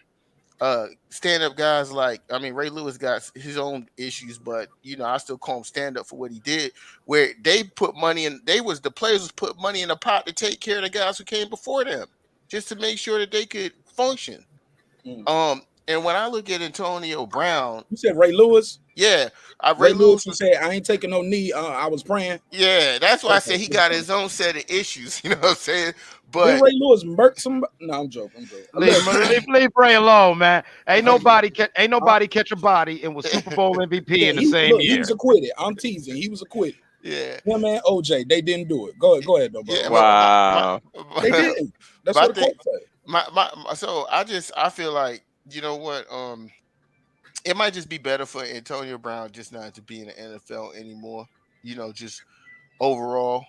I mean, he's a great What talent. he gonna do? He can't do the rapping shit because I heard them bars. I mean, he could do something else. I mean, whatever he decided to do. I mean, hopefully he's been good with his money. He's made plenty of it, you know, in his career. You know what I'm saying? So you don't think he deserves another chance in the league? I'm not saying he don't deserve another chance. I just think it's his situation in the league is exhausted, and there's nothing positive that's going to come out of him being in the league anymore. He's vilified. He's actually more vilified than T.O., and that's tough. He got a ring. T.O. didn't though. This is true. You know what I'm saying? But T.O. ain't played with Tom Brady because he probably had about 4 or 5 of them. You know what I'm saying? But my point being is that, you know, I think it's a lot bigger than face value when it comes to Antonio Brown. When I look back at it, I never seen any of that erratic behavior until he took that shot from Burfict, and that was a hell of a shot he took. Like, if you go back and watch it, that was a straight up headshot. I mean, this guy was out, and from that point on, we've seen all these different erratic behaviors, and I just hope he gets the help and the support that he needs, because one thing I know about corporate America is that I got you. One thing I know about corporate America is that politics plays a bigger part for them and perception than reality does. And I'll close it with that. All right, let me do this super sticker real quick. Reggie O just got here. Let me get his take on this. Shout out to the sister Blue Dream, Jules Gaming Lounge. I appreciate everything you guys do to support the show. Let me give her the $2 drop. I'll give you the $2. You give him the $2. All right, pay him the $2. Oh, pay the $2. Thanks so much, sister. Go ahead, Reggie. What do you think was going on with Antonio Brown? The original report looked like he was just pouting and ran off the field, but now we found out he said he was injured, and the coach is saying, hey, boy, I said get out there and do my damn job. And if you don't want to do the damn job, you fired right here, right now. So he's like, well, if I'm fired right here, right now, I'm going to leave right here, right now. What's your take? Do you think he could have handled it different? Do you think the coach could have handled this different? What you got, Reggie? Man, I agree with what the last brother was saying. Ever since that Burfict hit when they played the Bengals, Brown ain't been the same. And we see that with a lot of these players. And even recently, in the last, 5 months, we done had about 3 or 4 NFL players found dead. We've seen the same thing happen with Junior Seau, who was such an unexpected thing that there's a lot that goes on with these players that becomes undiagnosed until they're dead, and then autopsy is conducted on their brain. But AB really has it, because even before Tom Brady even gave him, because Tom Brady, he has to be thankful that Tom Brady put him in a situation to even bring him back, because nobody wanted to touch him. Remember, he's supposed to go into the dang boxing ring with Jake Paul right before he gets the call up. And because teams see that this dude is a little bit unstable mentally. Talent-wise, dude's a hellified athlete. Mentally, there's something that's uncontrolled. And that moment, what you seen yesterday, that's why even Tom Brady, I don't like Tom Brady for nothing. I already told you I'm a hater of him. But he spoke some real grateful words yesterday. He said people need to show the guy compassion, and Tom Brady understanding. Maybe that guy had no control over what he was doing based on where he is in his mental state. And a team bringing him back, it ain't healthy to bring that dude back. Hopefully he manages his money right, but he got to go on into some other pursuits. And hopefully he don't get in the ring with Jake Paul, because he'll really just compound on what he got going on in his head. That's my thoughts. The other dude just gave a great speech on that. When was that hit? Was that this year? No, like 5-6 years ago. Okay, because I'm about to say, yeah, because he's having some trouble for a while. Go ahead, Clips, and Derek Lincoln. Shout out to the brother who brought up the Burfict hit. That was epic. As somebody who lives in Youngstown, Ohio, less than an hour away from Pittsburgh, all we do is watch Pittsburgh Steelers games because the Browns suck. And so, yeah, we watched that. And I remember I was in a room full of Steelers fans. We were really concerned. And these brothers are bringing up great points. The NFL is trying to do better, but they need to do more. As a lifelong New York Giants fan, my favorite player was always Lawrence Taylor. And let's just be honest, Lawrence Taylor would have not made it in this modern day era. You know, what did Bill Parcells say when he went to Canton? Put my bus next to LT because I could watch him. Because everyone knows if LT had any other coach other than Bill Parcells, it would have been bad. Bill Parcells knew that man was doing an 8-ball before the game and an 8-ball at halftime. But Bill Parcells had that understanding with Lawrence Taylor. If you ever remember them old Giants games where Lawrence Taylor be wild out, Parcells would just grab his face mask and look at him. Like, God damn it, Lawrence, calm down. And Lawrence would calm down. AB had that for a few years with Mike Tomlin. And that's why I agree. Sometime after that Burfict hit, Tomlin's voice became deaf. I mean, AB became deaf to Tomlin's voice. And it seems like ever since then, he has spun out of control. We've seen this before with Aaron Hernandez. Remember how Aaron Hernandez, now that the story's all said and done, if you go back through his timeline, you watch the decline. But he was still able to perform on the field, so no one gave a shit. Whole time, this man was dealing with his bisexuality. He was dealing with being a cartel hitman, all this other bullshit, and nobody said a damn thing. And finally, great point, Reggie. Say what you want to about Tom Brady. I give all flowers to that man because that man has been the only one throughout these 5-year decline of AB who has made a point that AB's a good man. He's got things going on. You think about how respectful that Tom Brady is. He knows what's going on because he has a personal relationship with AB, but he ain't throwing AB under the bus, telling everyone his business. But he's trying to tell y'all AB got shit going on. Remember all the stuff when he was almost Me Too'd and the shit with his baby mom, all that shit that was going on. Like AB's got demons he's fighting. And as somebody who's walked away from good jobs because somebody pretty much told me, jump nigger, I don't give a damn. Whoa. No, I've had weird jobs like that where it was like, yeah. And so I'm not saying that was AB's situation, but I could understand the sentiment, especially if you're dealing with a person who's already not 100%. And let me say this about the NFL real quick, Mark. And shout out to Stormy B, man. I'm sorry we missed you. Didn't get your take on this. I was trying to get to you. I'm sorry. Go ahead, Reg. Yeah, let me about this thing with the NFL, and as they begin to as the NFL opens and accepts their part in dealing with the traumatic brain injury of football players, and was all that money set aside. There's been even an issue when it comes to where this league is made up by a majority of black folks, but now based on kind of the racial discrimination and medicine and stuff, that black players have been underpaid based on the findings in that and the brain injury thing, based on how they try to say where black folks have such a lower brain capacity, and when they show it in whites, that whites have had more, just based on this little bullcrap racial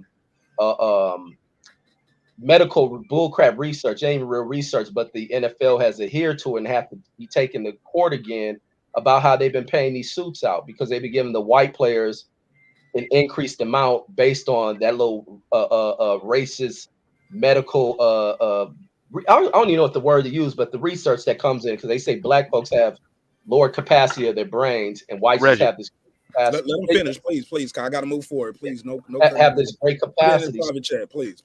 Yeah, so that's been another issue going on in the NFL as it relates to players receiving money from CTE and even some of the families. And also, you remember back what they used to do to players. You seen Terrell Davis have it happen. I think he had a concussion in the game. They took him to the back, or he had some kind of injury, but they took him to the back, gave him something, and send him back out there to the damn field. That's what they would do to these players. And it just mounted. Now the NFL has to own up to it. But go ahead. I was just going to I was typing it, but basically what you're talking about is an old eugenics practice called phrenology. They was even mentioned it in Django, where they would study brains and study skulls, and it was phrenology was it was a sort of a scientific justification that blacks got smaller brain power, blah blah blah, brain capacity, and even though it was debunked as a form of eugenics and everything like that, a lot of professionals in the medical field still base a lot of their brain and neuroscience on phrenology, and that is the basis of what Reggie's talking about. It took a couple years, but finally the black people and the NFLPA looked at what the science was based off of and said, this is bullshit. You can't base a practice and that you're justifying your payouts and everything on a medical practice that, as of the 1950s, was proven to be debunked and racist, but people still do it. They do that. When you die right now, they will measure your skull and everything like that and do a lot of shit. There's a lot of people who have their bodies, autopsies and organs taken out, black people, you feel what I'm saying, and studied and sent to medical camps against their family's will. And all of that is from phrenology. That's what Reggie's alluding to. All right, fair enough. DJ is here. What's up, DJ? Talk to me. Let me get your take on this since you just got here. First of all, how y'all feeling, man? Can everybody hear me okay? I hear you fine. Go ahead, bro. Listen, man, I'm going to preface everything I'm about to say by I hope Antonio Brown gets some help. I said this a few years ago when he had his little outburst out there at Oakland. I hope he gets some help. This has nothing to me, in my opinion, this has nothing to do with CTE. This has everything to do with Antonio Brown and his personality, because he was acting like this before he got hit by Vontaze Burfict. This was the same year when he got that contract that he got hit by Vontaze Burfict. You hear stories. Ryan Clark tried to tell us. You heard stories about him cussing out Dick LeBeau, the defensive coordinator, before he got his money. Then they gave him his money. This is all before the Vontaze Burfict hit. This is who he is. I'm tired of people making excuses for him. This is just who Antonio Brown is. As a person and as an individual, man, this is just who he is. This is what he does. It's only a matter of time. Mike Tomlin, God bless him, put up with it a lot longer than he should have. Now, not to defend that rapist Ben Roethlisberger, but him and Ben Roethlisberger used to have cussing matches in practice all the time. Now, they kept Ben Roethlisberger because you got to, quote unquote, keep the quarterback. But AB has been doing this, man. This is we just didn't hear about it in Pittsburgh because they tried their best to keep it under wraps. After two big contracts, man. Only reason he started acting up at the end of that second contract because he had no more guaranteed money and he wanted out. It had nothing to do with Ben Roethlisberger disrespecting him because that's how they've been talking to each other. And this is coming from guys who were in the locker room. So this ain't got nothing to do with CTE, man. This is just who he is. Money don't change you. It make you more of who you already are. Hey, look. Cussing at people is a part of the natural way that these type of personalities functions. Also, so that's not what people basing CTE related things, and he is mentally ill. Yeah, he got anger issues because you see the tantrums that he throws. You see the way he talked to his baby mama. You see how for people who are actually trying to help him, you see how he talks to them. Let him finish. Go ahead, DJ. Go ahead. No, go ahead. I'll let y'all get in. Look, I was saying I cuss at my kids' mom. That don't mean no mental health shit. Right. My point exactly. But the other things, like you see these certain behaviors, they're telling signs. Do it in front of the children, Reggie? Huh? Do you do it in front of the children? I try not to if I don't have to. Okay. I'm an on the spot person that addresses shit on the spot. I try to make sure they're out, but if I happen to be speaking my mind, that's what they'll have to hear, but it'll be cleared up. Everything's explained with me. I don't just do shit out of like how he did it with his kid's mother. But in the moment, sometimes you're not thinking like that. And I know that some people try to be. I'm not a person that tries to clean shit up. I'm just authentic to who I am. And to be fair, as far as the CTE and people saying, this happened before they hit. That wasn't his first time getting hit. These kids been taking hits to the head since Little League, right? Part one and stuff, middle school, high school, college. He's been taking hits to the head for a long time. So when you say he was already doing this, we don't know which hit did it. Let me see. Let me make sure I get Megazar's take on this, and that'll be the last one. I want to go to the next topic. In regards to AB, I think he's always been a little off, and this is like outside of football. You know what I'm saying? Like whenever a brother got a royal blue beard and a gold mustache, I think it's beyond. No, I'm being dead serious. I think Oh it's well, beyond. I ain't being serious. Let me get this joke off. I'm sorry. I'm saying, Sorry, I think it's beyond football, and what I don't trust is what the media give me at all. I can, you know what I'm saying, I can pretty much look at this brother and tell there's something wrong outside of football. Now, I could care less what he does on football. Fuck the NFL. They ain't ever done shit for me, but provide me a couple, you know, some entertainment. So I could give a shit if he shits on an organization. I could care less about that. But what I do know is having a friend, Luke Kuechly. My brother went to Boston College, and Boston College is leading the universities in CTE study. Luke Kuechly is my friend because he's my brother teammate. Everybody knows Luke Kuechly retired because of concussion. That's why Luke Kuechly retired, was because of concussions. So for me not to act like that doesn't add on to what this brother's going through. Oh, it does. And let's be for real. The year before that, Pac-Man and Burstford was targeting dude in the head. You know what I'm saying? Not the actual year of the concussion. Like, that was just horrible because you could blatantly see what they were doing.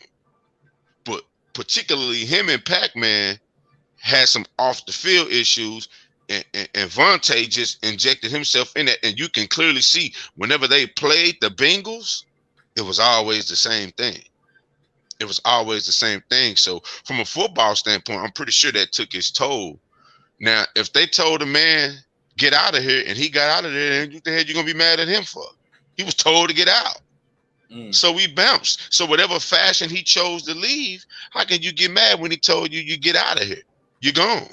He left. Like I said, nobody don't need to be caping for none of these NFL franchises. They ain't did shit for you, but give you a seat to watch a game, or you watched it at home. Who care? I care less about these billionaire owners. They don't do shit. Right. They ain't doing shit. They ain't doing shit for the community, because AB was a fatherless child. They ain't doing shit for the community AB came from to prevent this. Since we such on mental health, they ain't donating some of the proceeds to go toward these communities where mental health should be the most prevalent thing going on because of the PTS that we go through, the post-traumatic stress syndrome we go through just for growing up in the communities we do. So I could care less about the organization. But if we just being 100% with ourselves, man, that brother been through. And taking hits to the head didn't help. Fair enough. Let me get into this next topic right here, man. I want to get into this. Go ahead, Mark, I didn't finish my take. Your audio, bro. Your audio. Say it again. I didn't finish my take, Mark. Go for it, bro. Yeah, I gotta. Just try to be still though while you doing the talking part though, because with the I gotta agree with DJ on this one, man. This dude been doing this way. I hit. Audio is doing it again. I don't know if you're moving. Try to get still and get to a good spot. You was in a good spot about 2 seconds ago. I'm good. You good now? You hear me now? Yeah, we can hear you now, sir. Go ahead. Yeah, I gotta agree with DJ on this one, man. The guy been acting like this since like 2015. Like he said, Ryan Clark been trying to tell people this for years. They created this guy. Never told him. It's doing it. Shelton is doing it again, and it's doing it bad. You said something about Ryan Clark, and he's been going through it for a while. Yeah. Can you hear me now? You say it again. Try it again. Is it better now? Go for it. Let's try it. He been doing this for a long time, man. But let me say this. It's super staticky. It's super staticky. Go ahead. Let me say this. Someone acting crazy for a long time doesn't excuse it. What he's supposed to just did it today, and that will say, oh yeah, he's clearly crazy. Crazy is crazy. And crazy can manifest for periods of times. He gonna keep being crazy. So that's no excuse to be like, oh, well, fuck it. When you crazy, you can't control these impulses. When chemicals ain't mixing right in your head, you're gonna act fucking crazy. And a lot of and like Mark, you bring up a point about a lot of times what people overlook is that it may not just manifest it in NFL. These guys grow up playing this sport from childhood. And a lot of times in childhood, people aren't teaching these kids how to, matter of fact, they are teaching these kids how to run through people with their helmets. They're hitting each other in the head with the helmets. A lot of these concussions or minor concussions may go undiagnosed. the ring, the head bouncing around slightly. Then they get the high school is going on, and the speeds are getting faster. Then they go to college, and they're taking these hits, and the speeds are getting faster, and the strength is getting increased. And then they go to the league where you're in there with monsters, hybrid monsters, running into you like a perfect. Nothing can take away. Crazy is crazy. And I don't know how y'all side away like, no, this is just him. No, motherfucker, crazy. Yeah, but it's on him. He's a grown man, and he should understand that the shit he's doing is not cool. And needs to get some help. Yeah, but he's just going along and keep getting shots. Nobody has to put up with your crazy, Reggie. There's no law that said I got to put up with you acting crazy and pay you. I don't have to do that. No one's saying that though. That's what y'all missing. No one's saying that. No one's saying give him another chance. Y'all missing all that shit. I said that. Yeah, the thing is to say that he needs to be evaluated. He needs to be checked. Nobody needs to give him a job. He needs to be checked out. And a lot of times, crazy people, like you see the crazy men sit at the corner, can be swinging swords and doing all crazy shit. In his mind, he doesn't realize he's doing anything damn wrong. That's his version of reality. And then we got to move forward. Lord to the game. You got anything else you wanted? I knew you was trying to say something. Clips, I know you was trying to say something. Guys, both of y'all try to keep this under 30 seconds. Sure. So I want to get to these. I got to get to this Trey Songz story. And I got to holler at Megazord about this new Nas album. Oh, my God. Yes. So I just listened to it. Yeah, I'll just try to wrap it up real quick. Yeah, so I'm just going to respond to DJ. My mother's bipolar, and she do stuff that she seem normal, but she do stuff that is erratic, bro, and it's a chemical imbalance. And to the average person, they may think, okay, she got control over that, but she don't. You know what I'm saying? Like, because people normally think the way that they think, and think that you're gonna base your other people's reality off of your assessment of reality, but that's not Antonio Brown reality. And you got to know something was wrong with that brother with all the money that he had coming to him, getting a second chance with the Raiders, and he blew up out of there before it even started. You know what I'm saying? That has nothing to do with arrogance or anything like that. That tell you that there's something wrong chemically with this brother's mind. Land the plane. And that's just how I see it.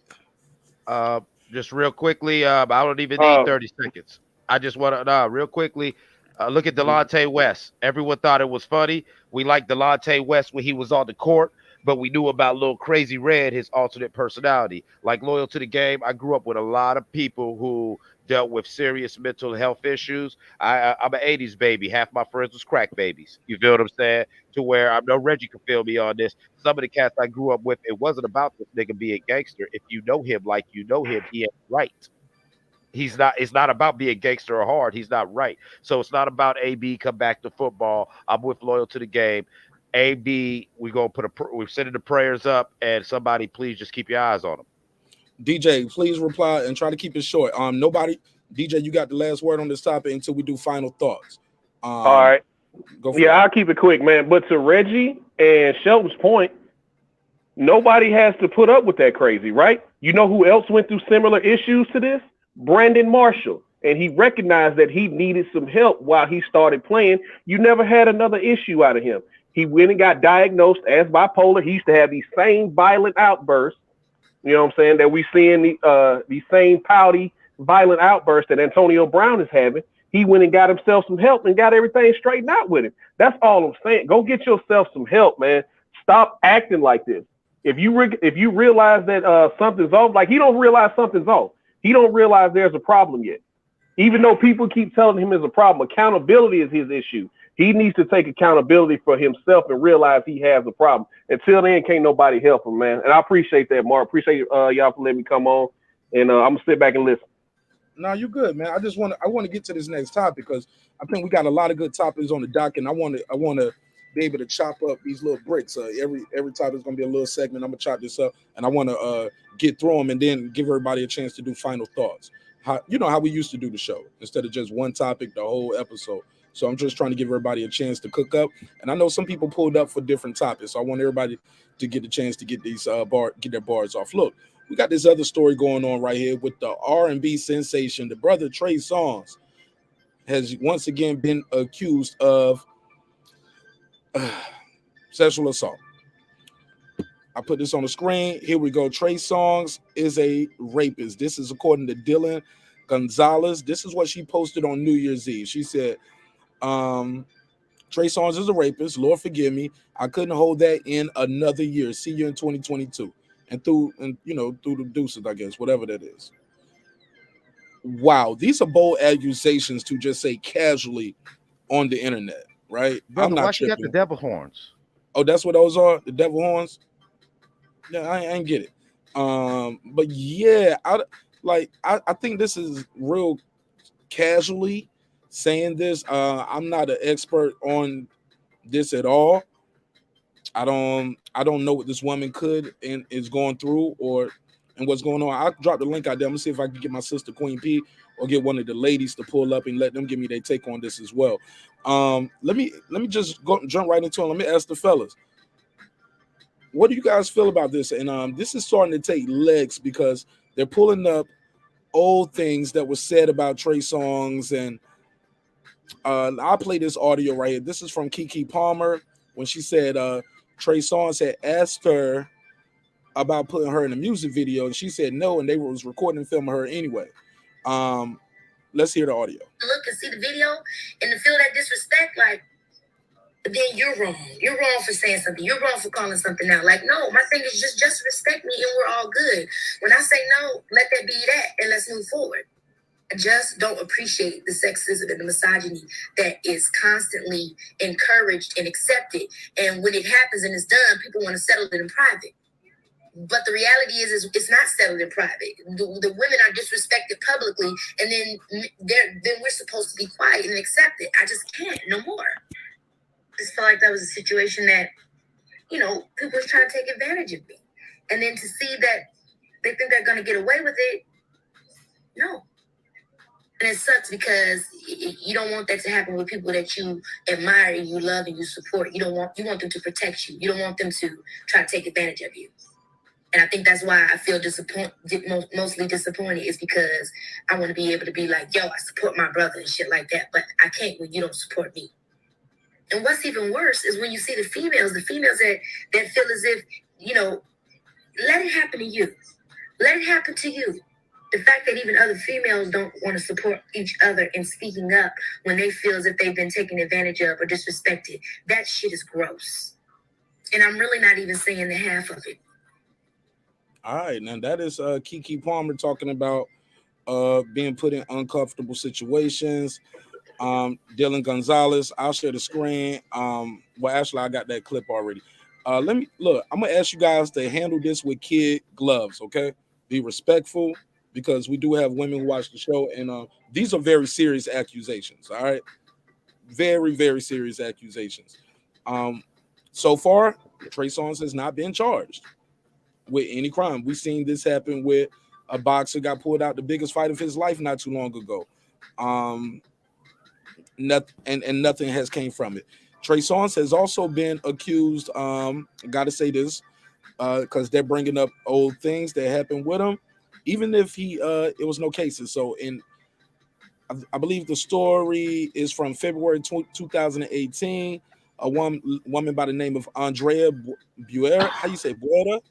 Buera. Miss Andrea said Mr. Songz assaulted her in February 2018. She filed a civil complaint that was eventually dropped. She basically with a knowledge situation, she said his team had hired a personal investigator to dig into her personal life, reaching out to her past romantic partners.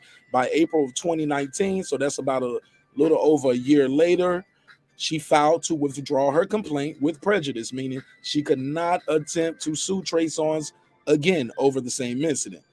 And although it was not reported if a settlement was reached, the source told the Daily Beast that she did come into a sum of money shortly afterwards, but don't know if it was. So why would the Daily Beast even put that? If you don't know where the money came from, you shouldn't even write that. That's sloppy. So I'll take, forget that. So that's what we had with it, guys. I want to know what you guys think of this. Let me start here. Reggio, talk to me. Man, yeah, I mean, I did that story on this one, man, and saying that these are serious claims. The saying someone is a rapist is not no thing to just, kind of comb over and treat lightly or take the Twitter or Instagram to make a statement like that. You run that to the police department. And if this is not the case that he did something like that, there should be charges against people who pull this type of stuff because these can lead to some very serious criminal charges and ultimately ruin a person. But the fact that Trey needs to start becoming more enlightened into the type of surroundings he gets himself around and what you're doing with these chicks, because you get a lot of these chicks who may see you, as a come up. And even hearing Kiki Palmer saying what she stated, Kiki Palmer name is kind of, you hear about her name growing up and going to some of the Hollywood spots and stuff. So Kiki ain't the most innocent person out there in Hollywood. But these type of claims to where you can be out there, touching on a chick or doing whatever else you're doing, and the minute a chick's, there are multiple people seeing you do this and they acting as if you did something wrong and you touching them when they've been inviting you all night, they can flip those claims. And a lot of times those claims go nowhere when police begin to pull off their investigation. This is no more than a woman who became jaded by some situation and they looking to get some get back. Same thing with that Rolly Romero situation. Is that the fact that those chicks can come out there in the biggest moment of his life, make those claims, and those claims go absolutely nowhere. Now all of a sudden his name is back in the talks. Those chicks who pull those claims should be processed through the court system. Because like I said, rape is a very serious thing, and rape is a hurtful thing for victims that go through it. Not to just use it because you had a crush on somebody and you were trying to get this and that and then go that way, and they may have been touching on you or feeling on you, and now you flip it as if you were sexually molested or whatnot. But it's some way out stuff. But I'll go and pass it. Go ahead, Clips. First of all, to chime in, rape is so serious. We can't play with Let's try to avoid saying the word too, like too much. Yeah, they feel funny about that on YouTube. Yeah, in any sort of assault, any sort of assault is an act of violence that is very abhorrible. You know what I'm saying? You like that word, Reggie? You know that it's something that should be abhorred by society. But more importantly, any sort of sexual assault is a deeper sort of violation that we need to talk about. I wish that in this day and age, as we get more conscious of how some of the things that we've been desensitized to, how it affects people, we listen to these women and we take their claims seriously. But at the same time, I really want women to take themselves seriously. You cannot call a man a rapist on Twitter without going to the. If somebody raped you, please go to the police. Please, let's just say assaulted, sir. I'm sorry. Yeah. So you can't. I'm sorry. Somebody can't. You can't say someone assaulted you or someone did something on without going to the police. That's even like what we talk about with black males with all this whole street and gangster mentality. There's so many instances where somebody's not worried about being a snitch or looking like that. Well, no, if that really happened, bro, just go on and go to the police. And I know that's crazy, coming from a cat like me, but seriously, with stuff like this, like, I don't know how to take this. I want to take this woman so seriously, especially when you look in lieu of the past allegations against Trey Songz. But at the end of the day, he's innocent till proven guilty. And we need to really, really take these things seriously so they can be looked at seriously. Because if this man is really a predator out here using his fame, talents, and platform to continue to assault and hurt people, then he needs to be held accountable. Now, if there's just some angry fans who want to try to give themselves some relevance because they had an interaction with Trey that may have not went their way, so they're putting a little gas on it, that person needs to be held accountable. Because in this day and age, in 2022, any form of assault should not be taken lightly, and we shouldn't be laughing at it. We shouldn't be whatever. And so all parties got to take it seriously. Hey, go ahead, Megazar. The specific term she used, I believe that. There you go. Yeah, that specific term she used, I believe that if a man violates a woman of that nature, he's worthy of death. So that's how serious I take a situation like this. It's nothing to play with. Women aren't anything to play with. And for something so serious, it should never be posted on Twitter, whether it happened to her or whether she was just airing out some dirty laundry of a friend she had, because that's a serious allegation. And it's so serious that I feel as though a law should be passed that if your ass is lying in regards to that, whatever punishment was going to get levied on the perpetrator of that specific act, you should eat that. You should eat that. I think, no, for real. I believe that agree. I believe that if you're levying such a violation, that's a serious violation to me, especially with how I'm devout to my faith. I believe that's punishable by death, because sometimes, most times, oftentimes, women can't come back from that, man. And that, and if you look at what's scarring our community, if you poll these women, 70% of them has been violated in that manner, bro.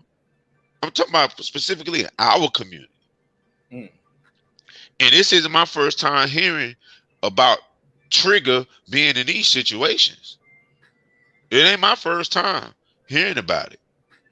So I definitely believe that we need to get to the bottom of it, because like Clip said, now you're not finna be out here being a predator, using your fame, using what you've gained in society to be a straight up predator, because you can't control your sexual appetite. Now we ain't doing that, not anymore, you know. So I don't take that, and it definitely needs to be looked into. The authorities need to be looked into this. But if the sister is lying, the same vigor that we're gonna show this brother, we need to show that in retro. We need to do that in to the sister also, because it's nothing to play with, and it's such a thing not to play with. We gonna put what we gonna put on him, on your ass, because we can't allow this, because it's that serious. And that's all I have to say on that. Go ahead, Sean Moore. You got something for me on this topic? Yeah. Number one, why does this dude keep putting himself in these type of situations? Because like my man Megazar just said, this ain't the first time I heard something about this cat doing something like this. So number one, why do you keep putting yourself in these type of situations? And number two, the old folks used to tell me something way back when I was a kid, right? They used to tell me if 3 different people say the same thing about you, got to be something to it. People can tell the same lie. Yeah, the people can tell the same lie. It's hard for 3 different people to get the same lie correct. If they heard one person say it, yeah, I believe Sean Moore that, yeah, they can hear them say it, and they can say me too. It happened to me. And since you heard her story, you can say the same thing happened with those same details. Even if it's not true, because it's already been set up. And now people say, well, do we got the exact same story? Of course, because you heard her story, and then you want to just say, you're going to put me in that same spot. Because I do know you. We had a past, but I didn't do X, Y, Z. You just saying what she said. And she's saying it because she a hater. I don't know, man. You keep putting yourself. Why do you keep putting yourself in this situation? Though? Why do you keep getting accused of this? There's a whole lot of other people in your position or getting accused of this. Why do you keep getting accused of the same thing? Why?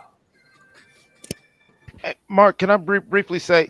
I had something else I was trying to get to. I'm sorry. Go ahead. I'm cool. Yeah, I'm on point today, man. Like I'm trying to stay on topic, on point. Can you put it in the private chat, and then we can get to it? But I want to stay on point with what I got scheduled and planned, if that's okay.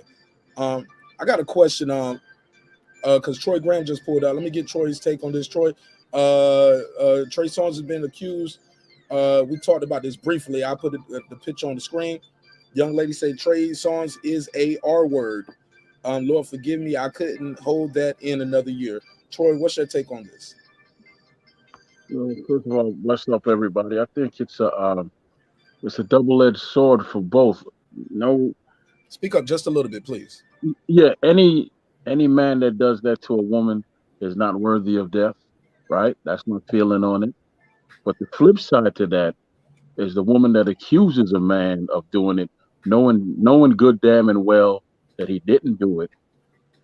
That is also a powerful thing, and it hurts like hell because it also leaves mental scars as well on how you react as you go on in life. And I'm speaking from personal experience, man. I definitely know how that feels. Somebody accused me of that, you know. So let me So ask yeah. you.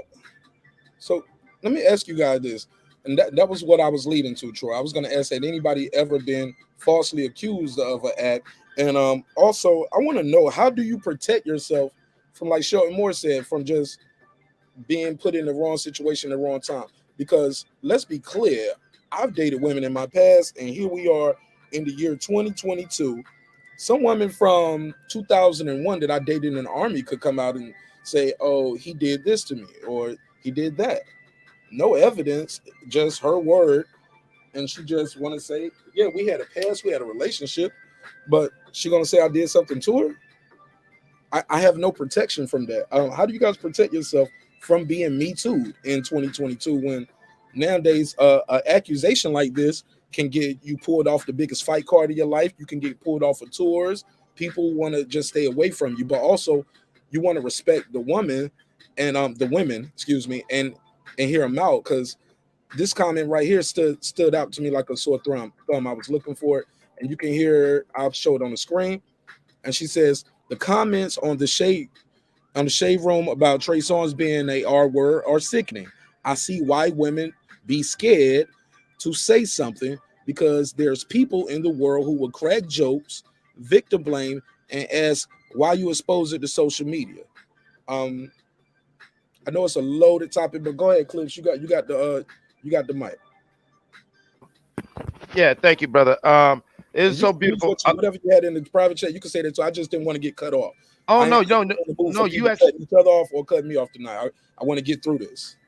yes, sir. No, you good, man. Because My actually, bad, my bad. that was a lovely segue right there. Because if you read the private chat, that's what I was saying. I said that we got to take this stuff seriously so we can really proceed and educate young boys and girls as well as adults on how to responsibly interact with each other and respect each other's boundaries. And I say that when I was 14, going on 15, I had met this young white lady, and we got it on. While we was getting it on, her dad came home, and I did the traditional, butt naked running out the room, and he's chasing me, shooting and everything. I had to jump in my man's car like a bank getaway. 2 days later, while we at my spot, every police officer in Honolulu, it seemed like, swarmed the area, grabbed up all my guys, did a big lineup. Once they identified me, we're still trying to figure out what it is and what they got us all jammed up for. Beat my whole monkey ass in front of everybody. I'm talking about gave me the full rape treatment. I'm talking, I was fucked up for months. And thank God there was a bike cop by the name of Officer Dankford from 105, 115th Street in East Cleveland. And he was always cool with me because we're from Ohio. And he seen them dragging me to the car. And since he knew me personally, he started talking, and so now they got me in the back of the car. I'm literally half conscious, fucked up, jaw fucked up, everything. And he gets to talking to some people, and then next thing you know, we see this unmarked car pull up to the car, and then the dad and the girl walk out. She's all crying, hiding by her dad and everything, and her dad's like protecting the officers, like, don't worry, ma'am, he can't hurt you no more. And I'm sitting in the car all fucked up, leaning on the window. And then Officer Dankford goes to the detective and to her dad. Now, young lady, is this the man? Did this man rape you? Is this the man you're speaking about? Do you realize that once this car pulls off, you cannot take this back?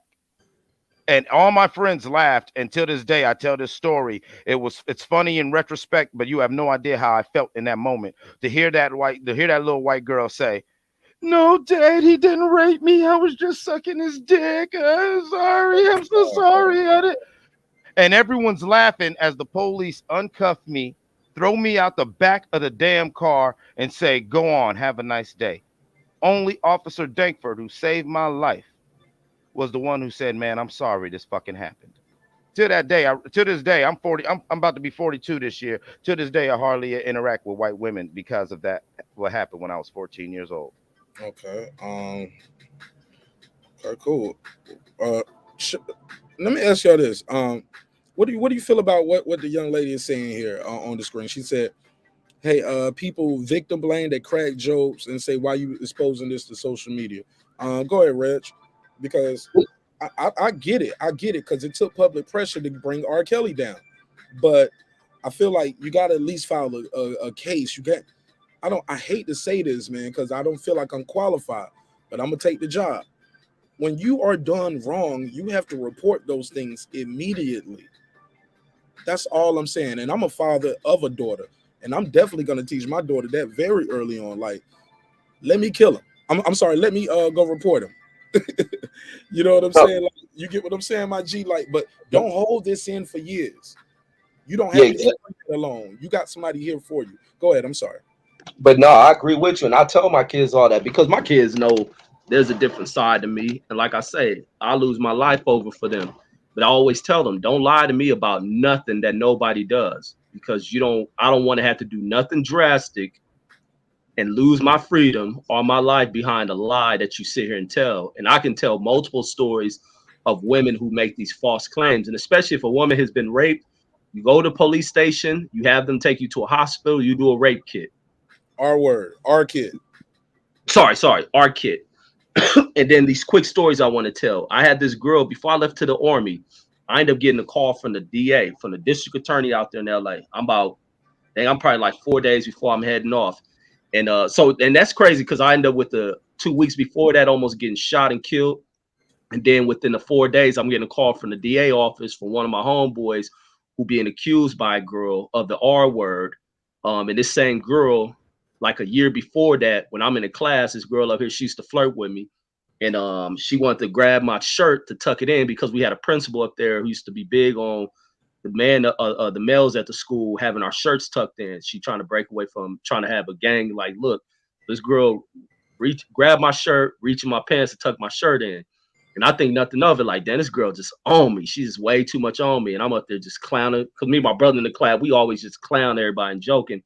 This next thing I know, I'm being called to the principal office like a class period later. And when I walk in the principal office, I don't know what the hell going on. I walk in there, hear this girl in there moping, boo-hoo, crying and stuff. And when I see her in there, I immediately get to start clowning on her. I don't even take the whole situation serious. So I'm like, this girl full of ish because of what she sat in that classroom, what she did, and she want to sit here and act like I try to sexually assault her, act like I went in her pants, pulled her breast out, is what she tried to pull. They immediately threw that ish out. So the homie knowing about what happened, the same girl was on the homie. The homie used to look like the girl used to be on the homie because he looked like the dude from Immature. What's the lead singer dude? Marcus Houston. He looked like him. So a lot of girls used to be on this fool. And so when I'm going to the Army, he was using me as a witness against this girl because this girl claimed that he beat her, he raped her, and all this other stuff. And he was claiming that the girl did almost like what the girl on Thin Line did. And so I gave my testimony to the DA over the phone about what she tried to pull with me some years before. I never heard about it because I left to the Army like a few days after that. Then I had this incident when I'm in the Army. They arrested like a staff sergeant in my unit, like 7 or 8 soldiers from my unit get arrested. And we had a staff sergeant who was living in the barracks. These fools was running a train on this one chick. And it later come down like that this chick, her boyfriend, or somehow found out he had her because he still wanted to stay with the chick.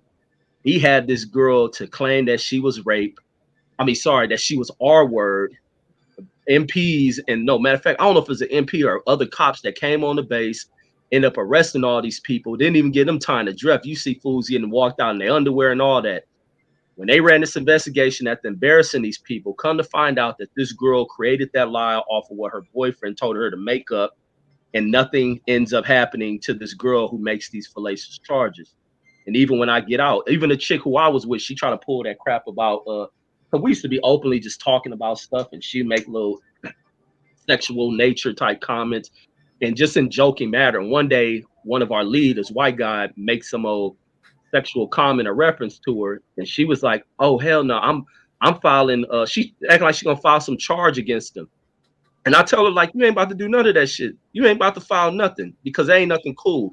You incite that shit because of the type of talk we having, and the dude felt a little too comfortable and he made some damn statement. Like, you ain't about to do none of that. And I've even seen other chicks pull it. I've seen this throughout my life, and even being around some of them chicks who try to get into Hollywood and shit, and they pull a lot of that shit where they open themselves, they invite themselves to a lot of this type of stuff.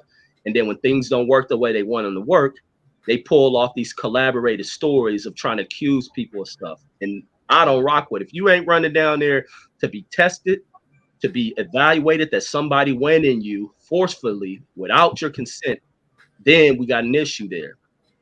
And that's my thoughts with that. Oh, for sure, for sure. That's what I'm trying to say too. I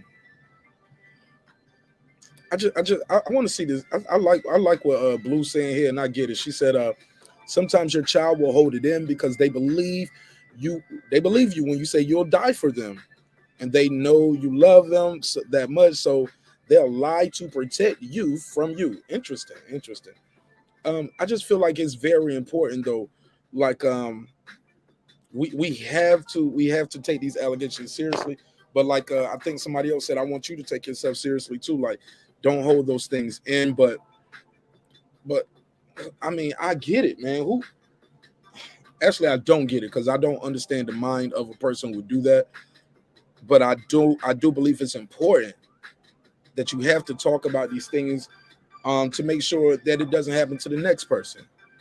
And often social media is the first place people go. I get it. It's comfortable. It's right there in your phone.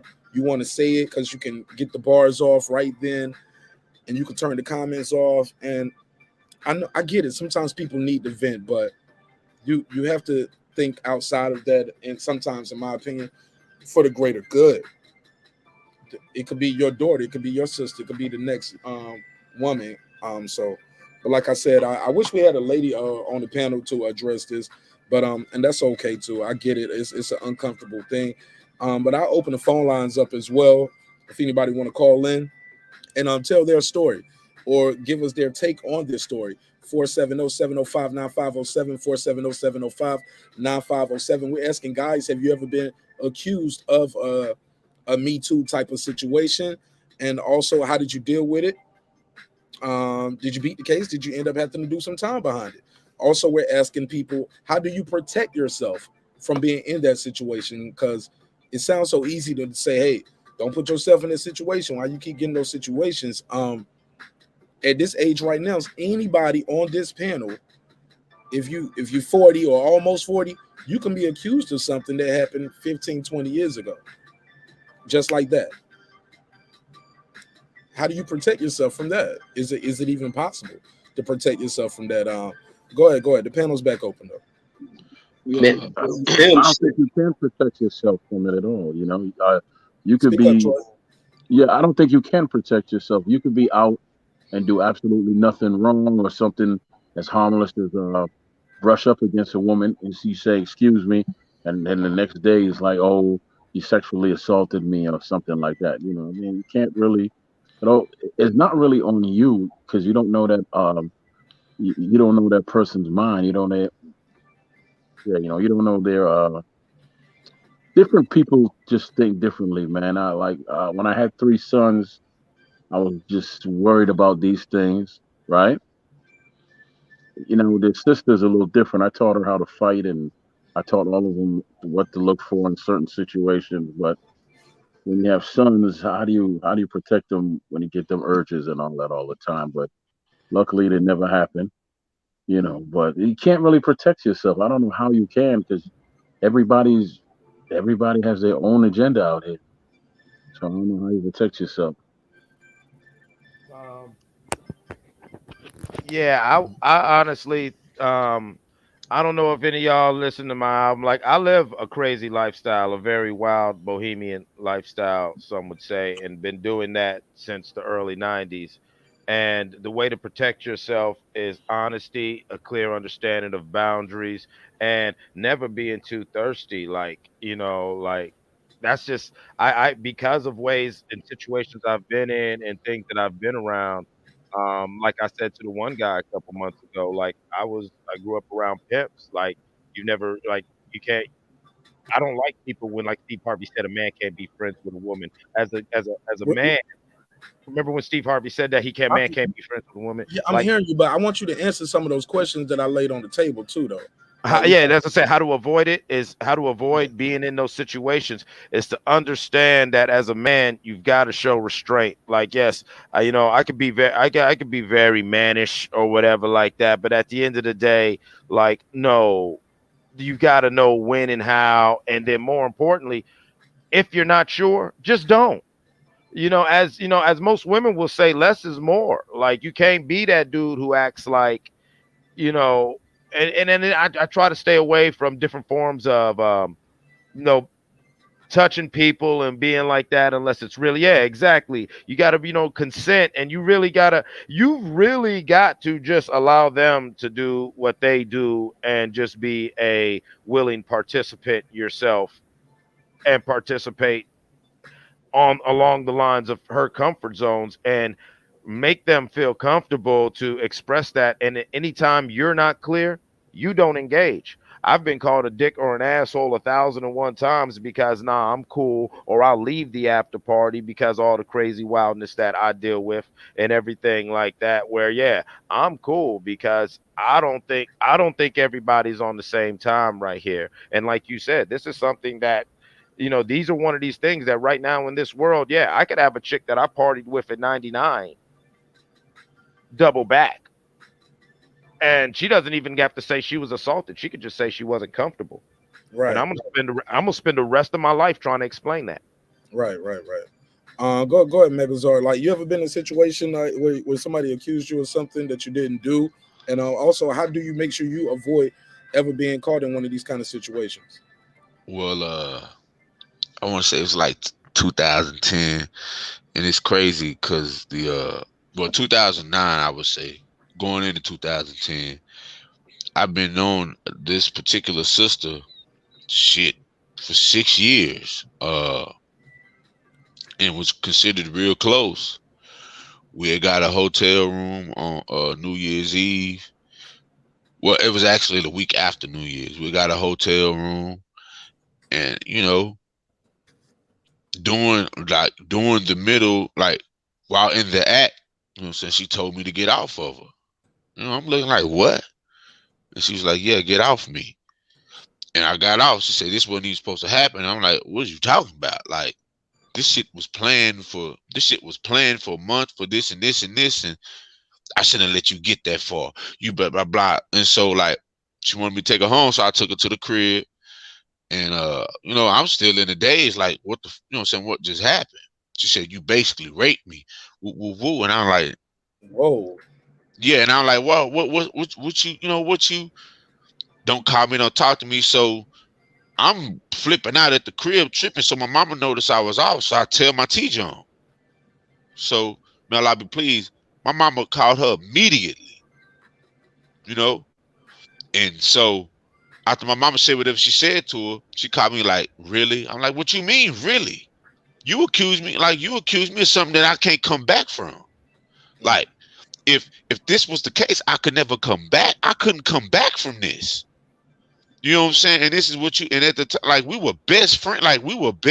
Like, I was like, so you use words and throw words around at me because I'm particular and I'm sensitive to certain things. And it's like, you did this to me, somebody who you said you love. And so from that day on, I just pretty much protected myself by, I'm not fucking with none of you hoes. Like, real talk. And that's how, and like, that attitude will carry over in the conversation. Like, literally, because it was just so, like, my fiance now, I was very clear in everything when we would speak. And she damn near had to sign a goddamn waiver. Cause I'm not playing with none of you know what I'm saying. Goddamn, I got to sign a waiver with me because I understand the finicky nature and I understand that clout in this generation is a motherfucker, bro. You know what I'm saying? Attention. We're in the attention economy. That's what I call social media. And in the attention economy, the actual currency is likes, it's retweets. It's heart emojis. It's all this extra shit that people actually let off endorphins from. So the way I'm teaching my son is about violate. I'm using the terms violation and how when you violate someone, you deserve to be subjected to that same violation that you did to them. And he's 7, so it's real base, and I can't just truly go into fine detail like I want, but I will as he gets older, because this thing is an ever learning thing. This is ever learning, you know, because this Me Too shit is fairly recent. Had Me Too been out in the 80s, it'd be a lot of dudes that got hung. You know what I'm saying? Like, deservingly and undeservingly.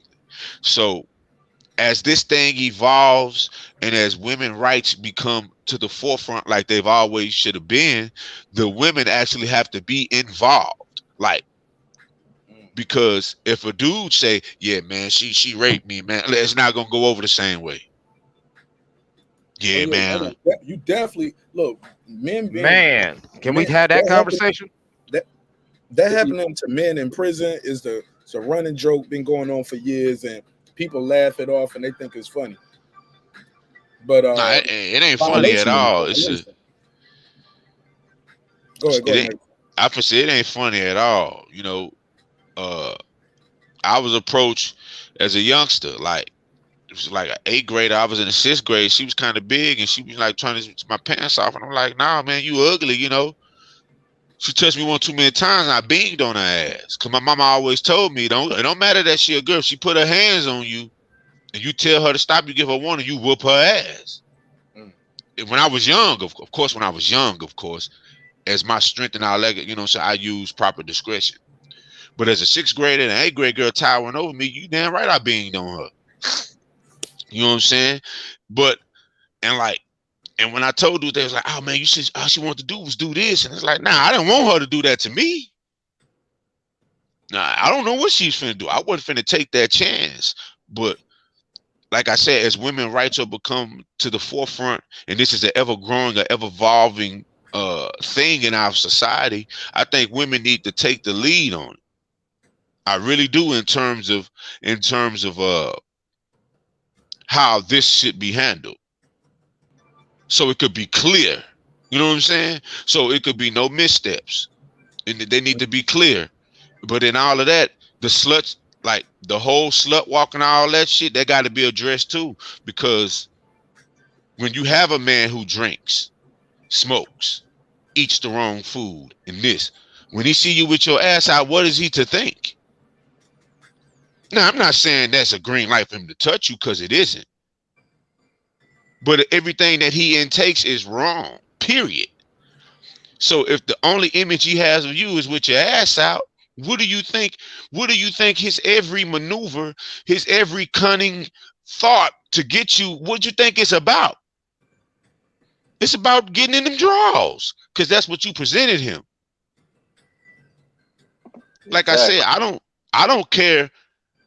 And even with that presentation, he still shouldn't touch her unwantingly. He still shouldn't touch her. But I'm saying, when you get in certain chambers and this type of back and forth talk is being, what do you think he's entertaining you to see how intelligent you are? No. He saw what you was offering. Now, if you're not offering that, you don't go back to the spot with dude. You know, it's just so many things. But I think the women should take the forefront on it. Hey, and Megazard, hey, and this is the other thing where you were speaking about slut culture, and I even think this in the bedroom, which has always struck me weird. And I don't like when women say that shit to me. I immediately pull my shit out. Is that shit calling you daddy and all that shit? Don't call me that shit. That shit sound weird as fuck to me, and that sound like a woman who was going through some level of molestation and all that shit. That shit ain't sexy to me. It ain't no turn on. That shit is flat out weird. Let me tell. I wanted to say something. You know, I definitely understand the pain of a woman in this, but I'm glad we're having this discussion, because a lot of times men don't get to voice their opinion on their pain when they get accused of this, when they're innocent. In my case, it was my mother that took that call, and then I came home and I had to sit there and watch her cry, telling me that so and so accused you of rape, and she didn't even ask me if I did it because she knows her son. She said you got to go see her mother tomorrow, or she gonna lock you up, and da da da da da. So I went and saw this young lady's mother, and we had a conversation at the police station where she worked, and I said, no, I didn't rape your daughter. Please, You y'all. know. I mean, everybody just Okay. bring Yeah. light on the You word. know we gotta get adjusted to it, Mark. God. Yeah. So I said, no, I didn't do that to your daughter. And I was crying, man. I think I was 21, so I was crying. She's like, you know what? I know you didn't. I just wanted to see if you were gonna show up here and all that. And that was a serious family because her brother was a fruit of Islam at the time. He still is. And he went to jail for attempted murder. He already told me what he was going to do to me if I did anything like that to his sister. And he wasn't playing. But the whole thing is, I had to wear that for years. And I always remember my mother's eyes when she was crying and carrying on. She's like, she had no doubt in her eyes that I didn't do it. But still, to tell your own son that somebody called and accused you of that, and all of that, man, that thing bothered me. It still bothers me, and it's 20 plus years ago. Still does. Yeah. I just want to address this, man. Like, kind of breaks my heart to see this from Karma Serene right here. And normally I try not to address the chat. I was typing in here, but I figure I'll just say it direct. She put something in the chat, and I found it troubling. She's right about this. She said, look, false claims are a small comparison into unreported and unprosecuted claims, but that's a false positive, though. If it's unreported and unprosecuted, like, how would you even know it happened? If you get what I'm saying? So I just feel like that's it's like a statistic that you can't measure. Exactly. You know what I'm saying? I got this, bro. Let me finish. Let me go to here because she says this as well, and this I think would bother me. She was like, "Well, first of all, she said something about being only men on the panel. That's not my fault. The link is out there and the phone number is out there. You know what I'm saying? If you want to call in, you're more than welcome to call in. It's about having a conversation. It's not about the men here just trying to take a men's side. These guys click the link and they join the panel. Some people look. I got 0 calls so far tonight, so it's not my fault per se that people are not choosing to call in or join in, or the women are not. And I get it. Maybe they don't want to. Maybe they don't feel comfortable talking about it. And I get it. But when you say stuff like, where is it at? Because this was the one I think I was like, come on, sis, like, don't do that. Here she goes. She was like, you all are men, so you believe men a lot. That's not necessarily true. That's an assumption that we just automatically believe men. She said, but a lot of these men are predators. She is right. I know some people that are predators. Shoot. I know some of them. We all know some of those guys. But this part right here, y'all don't want to check your homeboys. That's the top and bottom of it, my sister. And that's when I reply, hey, that's not fair. You know what I'm saying? To just make that assumption about these 6 dudes up here. You never seen us check our homeboys or not check our homeboys. And I've checked the homie over that shit. Well, that don't Karma, my sister. I know her personally. Yeah, and look, she know many niggas like she know many nigga that I done stepped to, and I ain't gonna even say that, but I understand where she come from, and sis, please pull up. Sis, please pull up, cause like when she comes, like she's extremely clear in how she speaks. You should pull up, sis, and talk, because in a lot of instances, I don't think she's talking to us on this panel, but in a lot of instances, she is right, because I know dudes who went on and didn't check the behavior of dudes they hung with. It took for me to step in and say some shit. So I can just I can say that that's true. I of course I can't speak for any of the brothers on this panel for sure, but that actual reality, that is truth. And I don't think when she was saying that she was talking to any of us. She just speaking in general. It is true though. Right. It's true. Because people, I'm hearing bad audio, terrible audio. When that's two people talking at once. Yeah. Go ahead, Troy. It's showing more with the audio. And Go ahead, Troy. I muted Shelton. You don't have. The more you talk, the worse it is. Let me just mute you, bro. Go ahead, Troy. Okay, let me say this. You know, when I've had these conversations more than I care to, but most women usually take this stance because of the physical aspect and the pain that they go through. But a lot of times they're not really going to be open minded to, the mental damage that men go through who are accused of this, because they're like, really, you all didn't go through that physical pain and the mental pain that we're going to have to suffer seeing it over and over again in our mind. You just go through the fact that you were accused and this and that and the third. But it's the same thing when you talk about little girls that might have been touched when they were young, and then a little boy comes out and you're like, oh, that's different. That's different because it's a woman doing that to a boy, so it's different. No, it still has the same effect. It still has the same effect. I think these discussions need to be had so we could get some closure, and some women just need to be a little bit more open-minded when it comes to it. And it's hard for me to, from a man's point of view, you're saying, wow, you're not the one going through the physical pain and all of that. No, I'm not. But I'm also suffering because of the mental aspect and my character being destroyed. And I don't know how to react sometimes around women. I'm very cautious. Well, yeah, so things like that. All right, go ahead, Clips. This ain't even a direct to Karma. I'm not here to attack you or any female or anybody, and let me be clear on that. And I'm not here to sit here and brag or boast, but I've got to say it this way, and without telling on myself. But what I'm saying is all on public record. So, oh my God, what, bro? Bro, I wanted you to address this right here. I don't. I'm addressing stories and toot your own. I'm not getting in those stories. I'm not getting. Look. Can you address what I had on the screen about her saying about people not checking each other? That's what I'm getting. And I thought Can I finish my thought? I'm answering the question. I just know you be going into Mr. B. No, you assuming. You assuming right now, Mark. I sure did. Because I know what you started with. No, because yes, I'm prefacing what I'm saying because I'm gonna say this right now. As a former high night, answering directly to the chief executive and junior executive on an international level, my job was to check motherfuckers who violated and did any sort of smut on the name of the set. Especially that. That was one of the biggest things. If anybody anywhere affiliated with us or any sort of neighborhood that we had any control over was doing that, that was our job.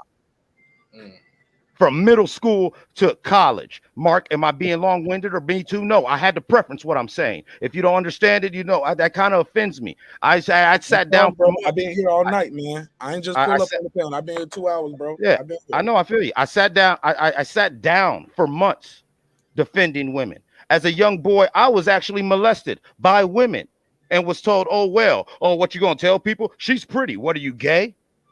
And I still don't hold no whatever. I'm saying this is something, assaults of any nature are not funny. There are men out here who are trying to defend and weed this out. And we go through the most. We get accused. We get whatever. And all we're saying is if there is monsters out there, you identify them. I understand your mental pain, but you go to the police. You go to your brother. You go to your dad. But more importantly, while we're doing that, you make sure that there are checks and balances, because I've even personally bumped into situations where we did the most and she was lying. I live with that every day. That's why the preference what I'm saying, Mark. All right, but like I said, man, yeah, I kind of wanted you to still want to. So, fair enough. Never mind. It's cool. Man, I've checked homies over calling women bitches. Like, I don't play that shit. I don't do sucker shit, calling women out their names, because you see some irate behavior in some dudes who don't know how to deal with women, where they can get at a woman. You see this a lot at clubs where they try to get at a woman she may not be interested in. And a lot of these people don't know the game because they haven't been groomed properly by uncles, older cousins, or even older brothers who were just smooth cats, and have an understanding that It's not meant for you to crack everybody. You have to deal with the yeses. You have to deal with the nos. And the worst somebody can tell you is no. And there's nothing hard about that. But you see so many of these dudes that will call the women all type of bees, chase after them, assault some of them. And it's the most ridiculous thing. But I've checked homies for being around me. You can't come off like a sucker around me to where you're doing that, or even being in the room. I remember one day, because when I had my spot in Long Beach, and we used to bring a lot of girls out there, and this one girl was claiming one of my boys had raped her, like he just took her. But I'm like, I tell the homie, I checked him, like, listen, homie, you ain't about to be in here doing none of this shit. But I also had to put it to the girl, like, you sitting around here walking around through this house butt ass naked. We don't hear you screaming. We don't hear none of that shit. But you trying to act like, because he didn't finish fucking you, try to act like you were raped. It's like, if that's the case, call the police. And that's basically what I told her. I ain't about to. I don't play, like I say, I don't live by codes. I don't live by no hiding shit when it's foul shit. Like, fuck all that. Because if you my homie, you gonna do shit righteously. What the hell you stealing pussy for if that's the case? When we got all these damn chicks who seem to kind of gravitate and like us, and you gonna pull some shit like that. So it was me checking that, but also seeing how real this chick was, because I understood that some women will make these false accusations. And especially you get it with chicks who may have a more of an interest in you, and you just looking at them for just a hit it and quit it. And they will flip those situations of you not just breaking their heart and letting them down that way and treating them like that they will turn into where you looking to try to prove yourself innocent wise. You seen it, and I was putting in the chat about the kid out of Long Beach Poly, that dude Brian Jordan. His situation came out. They even made a movie about him. Years down the line, they even offered him a NFL opportunity, which slipped him because of a girl when he was at Long Beach Poly. They end up having sex or whatnot. It come out that her mother find out that her young daughter's having sex with one of the football stars. She makes this accusation that this dude sexually molested and raped her child. This kid loses his full ride scholarship when USC was at the height of its prominence. Take away that scholarship. This dude's registered sex offender. He's chilling at home one day on MySpace after his life been torn apart. And this girl, he gets a friend request on MySpace, and he tripping, like, he looking like, man, this can't be real. This can't be real. And he tell his lawyer was like, yeah, accept it, and they gonna monitor it. He ended up meeting this girl somewhere privately, and where she spoke about it, and as she tried to like apologize for what went down, and was like her mother put her up to it. That's how this shit happened, to where this kid's life was almost ruined over something her mother told her to do, and the family took like millions of dollars away from the damn school. So this is the type of stuff you deal with when people play around with these type of accusations, which can really destroy people. That's my personal experience. Fair enough. Well, look, man, anybody got anything else they want to add on this till we go to the next topic, man? I just say this, and I'll be brief. Whenever we're speaking on something as serious as this term, I want to stress the importance for the sisters to come and voice their opinion. Whenever Mark's show is basically rooted in boxing and a lot of other things that men talk about, so there's going to be men at the forefront. But I'm not speaking for Mark in this instance. I'm speaking for myself and the other panel members who were saying this in some of the chat. I think the sister's voice should be prominent in these discussions, or it becomes a mundane conversation. Like it can't really be expounded upon. And from what I gather, I spend a lot of time with these brothers online. We're all stand-up men as far as what we say. So I don't have anything else to judge us off of based off what we say. So if Clips tells a story, if Reggie tells a story, if some of the other brothers tell their stories, I don't know, I'm having brain fog right now, I'm going to believe them, because we tend to identify with the same truthful information when we speak on critical problems that go on in our community. But what we need, especially in this particular point, we need for the sisters to come take the point on this. You know what I'm saying? Because yeah, I've been accused of that, but but it's some sisters that actually went through this shit. You know what I'm saying? And I just believe that you could spell it out and you could give a clearer roadmap. And the brothers who here to protect, you'll find out that that's what we do to protect, because we're gonna flank you. What I mean by flank is, if you don't understand that term, we're gonna align on your side to protect you with speech and with action. So I would just love for the sisters to pull up whenever we talk about something this great. Absolutely. Blue, I don't know what you're talking about. Yeah, Blue said, so y'all really is, oh, like, you know, I ain't never had nothing like that happen to me. Knock on wood. I just know it's possible. I had a homeboy found out he had out the blue, just one day found out he had a 17-year-old son. You know what I'm saying? About 17-year-old son. He's married with two other children with his wife, but found out the blue he had a 17-year-old son. The lady ended up marrying the guy she was with at the time because she thought he would be a better dad, a better husband. And that guy has pretty much spent the better part of his life thinking that was his dad. And finally, at one point, when her and the dude broke up, she ended up telling him, like, yo, that ain't even really your dad. Yeah, that's some cold shit dudes got to go through shit. I mean, it's one thing. It's so effed up on both ends. Some blood type shit. Something was happening. He just got hip to the blood type. He was like, hold up. There's no way it could be my son. Like, this blood and this, like, it was some weird shit. Whatever happened, something happened to make them get a blood test, but she already knew, didn't do it, and just pretty much just caught to it. Because the kid, at one point, the kid, you kind of think he would look like his mom, but then when you see my homeboy, you be like, whoa, yeah, that is your dad. Yeah. You think you look a little bit like your mom and a little bit like, no, you look just like this dude. And like, yeah. And his wife had to accept it because, like, I mean, what's she gonna do? Like, you're gonna leave your husband, your family, because he had a baby before he even met you? You know what I'm saying? Mm-hmm. I heard similar stories. I heard about a guy who father of the year, everything like that. Son gets in an accident and needs a blood transfusion. Naturally, dad's the first one to step up. Hey, give me the blood transfusion, and the doc's got to say, hey, we can't use your shit. And he's like, what do you mean? It's like, you're not a DNA match. The fuck you mean? Type shit, you know what I'm saying? Like, it was like a liver, not a blood transfusion, like a transplant or some shit. You know what I'm saying? Like, I remember hearing that story years ago, and I just always thought about that father, like, wow. But back to this topic, like, yeah, thank you, Megazar. You articulated a little better what the sentiments that I was trying to get. Women's, please speak up. You believe it or not, there are so many men out here who that's all we want to do.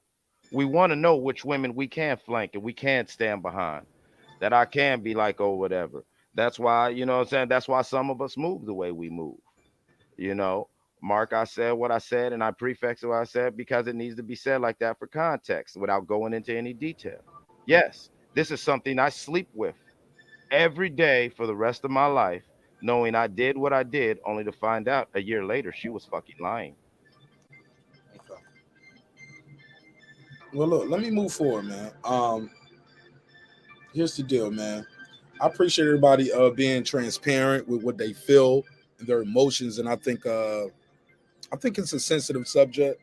I don't want to ever go into this place assuming that people are lying. I think you just gotta follow the facts, follow the evidence, and give people a chance to be heard. And I think conversation rules the nation, man. So when people say, "Well, yo, why do women lie?" Look, man, that's a different set of women. You know what I'm saying? And it's a special place for those two. But the men who do this, because we all know it happened. Let's stop that too. Like, yes, it happens more. Like, I agree with Cameron. I believe it happens more times than people really talk about. But truly unfortunate, man. I definitely want to say this. Going forward, though, man. Like, if you guys ever want to talk about any of this stuff, man, we here to help. We here to give you an outlet. And because some people feel like you got to tell social media sometimes for things to get the ball rolling, to bring public attention. Like we was talking about with Ben Crump the other day, Reg. People don't call Ben Crump. Ben Crump ain't chasing the ambulance to the people. Like, no, the people are actually calling him to bring the media attention, to bring to get eyeballs on their case. So Things like that happen. Let's move forward though. Right. And I wish I got on when you had that topic because I want to speak about that. But let's go on. Nas and Hit Boy did it again on December the 24th. Hip hop icon Nas delivered his third installation of projects with mega producer Hit Boy, and oh my God, I played it today and I played it about 3 times. Yo, it's a short album. It's about 9 songs. I'll put the track list on the screen, but I want you guys to go around and tell me your first impression of the album. Megazar, take the lead. Well, I would just like to say that give Nas his flowers, man. I critique Nas harshly, and I also praise him often. I believe Nas is the greatest writer hip-hop has ever seen. I believe he's the actual epitome of the acronym rap, rhythm, and poetry. I believe he's the epitome of that. King's Disease 1 was good to great. King's Disease 2 was incredible. He could have left it there. But he drops Magic, and Magic is better than both of those. Way better, bro. And it's like, I don't mean to cut you off, but go ahead. And it's like unbelievably, this man, the hunger in this man's voice, the hunger in the way he approached this, he don't have to do this, man. Nas is to the good. Like, he's really to the good financially. But for him to deliver this at this juncture in his career, at this point in his life, it's a testament to who he is. This shit has been on repeat since it came out, because I was trying to convince myself that it isn't as good as I think it is. Oh, no. I was like, nah, he can't. He just released the album in September. This shit can't be. This literally can't be that. He just released the album. I thought was great. That I thought was incredible. Like, I thought King's Disease was incredible. I was like, bro, I know he just dropped this like it wasn't nothing. And it's the best out of the 3. I'm gonna stop because I'm gonna be on this. Well, this the opening. Look, it's just an opening statement. Go ahead, Clips. Talk to me, man. Have you heard the new Nas album? Boy, oh boy, oh boy. Did I hear Magic? Oh my God. I was listening to it yesterday and earlier today. I'm with Megazar in the sense that when I saw that he had another album coming out, and I'm like, well, didn't he just drop King's Disease 2? And so, knowing Nas from his past track record, I was expecting, okay, these might be some throwaway songs, some B-sides that he was like, okay, I got 9 of them. Fuck it. Let's just go on and throw them out there because of Nas. And I'm hearing this, and this is like Cell's perfect form on some Dragon Ball Z shit. This is Nas almost, it's written spitting, and to a point that was made, I believe, by Karma in the chat. Yeah, I've always had a problem with Nas's beat selection for a while. Like, he really was in the extremes. It was either really, that's a crazy beat, or damn, I don't know why you use that beat. And it seems like with Hit Boy, like Nas has found this fountain, not a fountain of youth, but as an artist myself, it's always crazy when you bump into a new producer and he gets you. And that's what it feels like. You know what I'm saying? Artist to artist, it feels like Nas found his new guy. And if him and Hit Boy can keep cooking, this is going to look real interesting, because in the Nas and Jay-Z debate, Nas is right now showing a little more activity, and it's starting to be a kind of ERROL Spence and Bud thing where, all right, Hove, and I know, Hove, you take your time, but Nas is out here shitting. Big Dookie. I'm talking big Dookie. He's walking out the bathroom with the toilet paper on his shoe. See, it's man, real. A good conversation, and then we getting vulgar with it. Hey, look, I ain't giving on, man. This is nasty, man. Because he's nasty. Let me jump in. Hey, Reggie, did you see the album? Did you hear this album? Yeah. I listened to it when it first came out. Talk to me, man. Nas on this Magic album. What's your opening statement on this album? Beautiful album. Beautiful touch on the album. And I know you're gonna ask what's your favorite song, and I like that woo for the Come on, children man. I was track. gonna look around. Well, go ahead. I got this track list up right here. Go ahead. What's your favorite? Yeah, I know you was gonna ask for it, but I like that woo for the children, and I like the way that he opens it because I know you get in on about best intros when we had that one hip hop show. Love the intro, the way he opened this one up. Very, very beautiful album, but it's a Nas touch, man, and it just shows that these dudes from this era, the top guys, are timeless guys, and it's still essential to hip hop, and that's why Jay-Z can create the level of conversation he speaks of no one being able to sit on that stage with him. But the only other guy you can think of is a guy who come from that time period.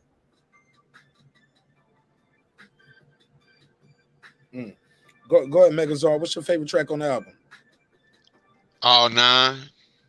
Like I'm gonna be real with you. Like it switches from day to day. Like one day it's Speechless, next day it's The Truth, another day it's Hollywood Gangster, another day it's Dedication. Like that's how I know this is what I believe it is, man. Like I don't crown things classic publicly early, but I'll go ahead and declare this is a classic project, man. Just from how he started it. Like, I'm 21 years past the 27 club. It's like I went back into my past and then I sped it up. Robert Johnson, White House, and Morris found out what heaven was. Heaven on earth. This shit is magic with no fairy dust. Come on, bro. Like, once I heard those lines, I said, ooh, this different. He's rapping like that. This that lost tapes, Nas, man. This is that. Like, and honestly, let's just be real. Nas never lost a step lyrically. Like, he scaled back to fit the gamut of today's market, but on this, he had to let people know, man, I'm still nasty. Like I'm still Kid Wave. Like I'm still him. I'm still that guy. Like I say, he's the epitome of the acronym rhythm and poetry. Like he's the epitome of that. And like I said, this project is beautiful from top to bottom, man. I like I said, I pass it because I don't want to hog it. This shit, like for a writer like myself, this shit provides a charge. You know what I'm saying? So it's just beautiful to experience. A guy this late in his career, 48 years old, rapping at this level to where the best youngins in the game, they pen ain't like this. And Mac Homie can rap, bro. J. Cole can rap. You know what I'm saying? Lou, who I believe has the most talented pen of all time, they can rap, but a 48-year-old mixing it up with them at the highest level is beautiful to see. Yo, matter of fact, let me do this real quick. Above and Beyond dropped another donation. I ain't go through the first one. Let me give he dropped another 5. Let me just give him the $10 drop. Dropped a 10 on it. A 10, a fucking 10. He said, I'm going to bounce just to listen to the new Nas. There you go. Hey, look, it's a good listen too, bro. It's about 9 songs. It's not a long album, but I'm gonna let you know it is not a bar wasted. Like the vibe, the flow. Oh man, I love it. I ain't gonna lie, I think it's better than King's Disease 1 and 2. Better bars, the flow, the way he's flipping his voice. He got this one punchline in there, and that's what I want to ask you guys for this next round of questions. He has this bar up there. He said, me, Jay, and Biggie are like Cole, Drizzy, and Kenny. Something to that degree, right? Yeah. All right. If that is true, who is who? Jay, Nas said this. He said Drake and Cole and Kenny are like him, Big, and Jay. So who is who in those 3? Go ahead, Megazar. You take the lead, then we go to Clips, then Reggie. I would say I would say J. Cole would be Nas because J. Cole gets compared regularly to Nas. Drake would be Jay because of the commercial success and how he's a media darling. And K-Dot will be Big because, you know, K-Dot is a master with the flow, and Big was unmatched when it came to flow in his day. So that's what I would kind of like. Though I wouldn't compare Biggie and K-Dot, but I understand what he's saying. Like the 3 giants of their day from an East Coast standpoint, those three are the giants in their day and how they're talked about.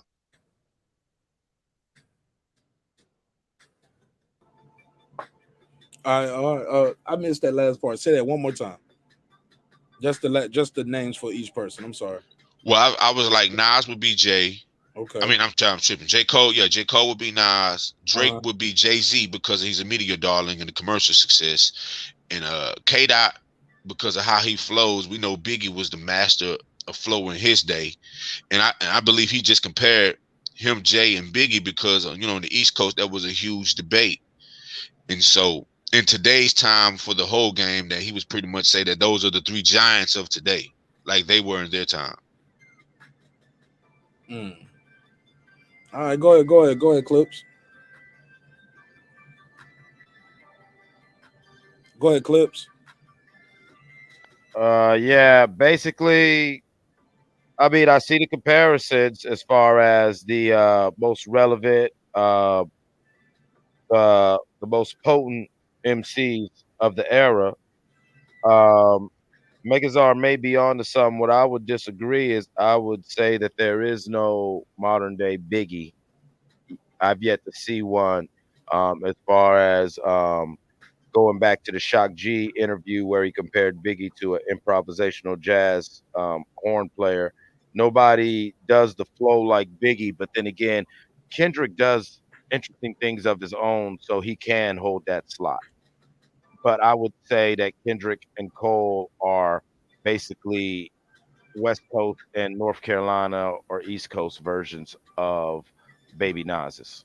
And Drake is definitely a more R&B savvy J. Cole. I mean, I'm Jay-Z.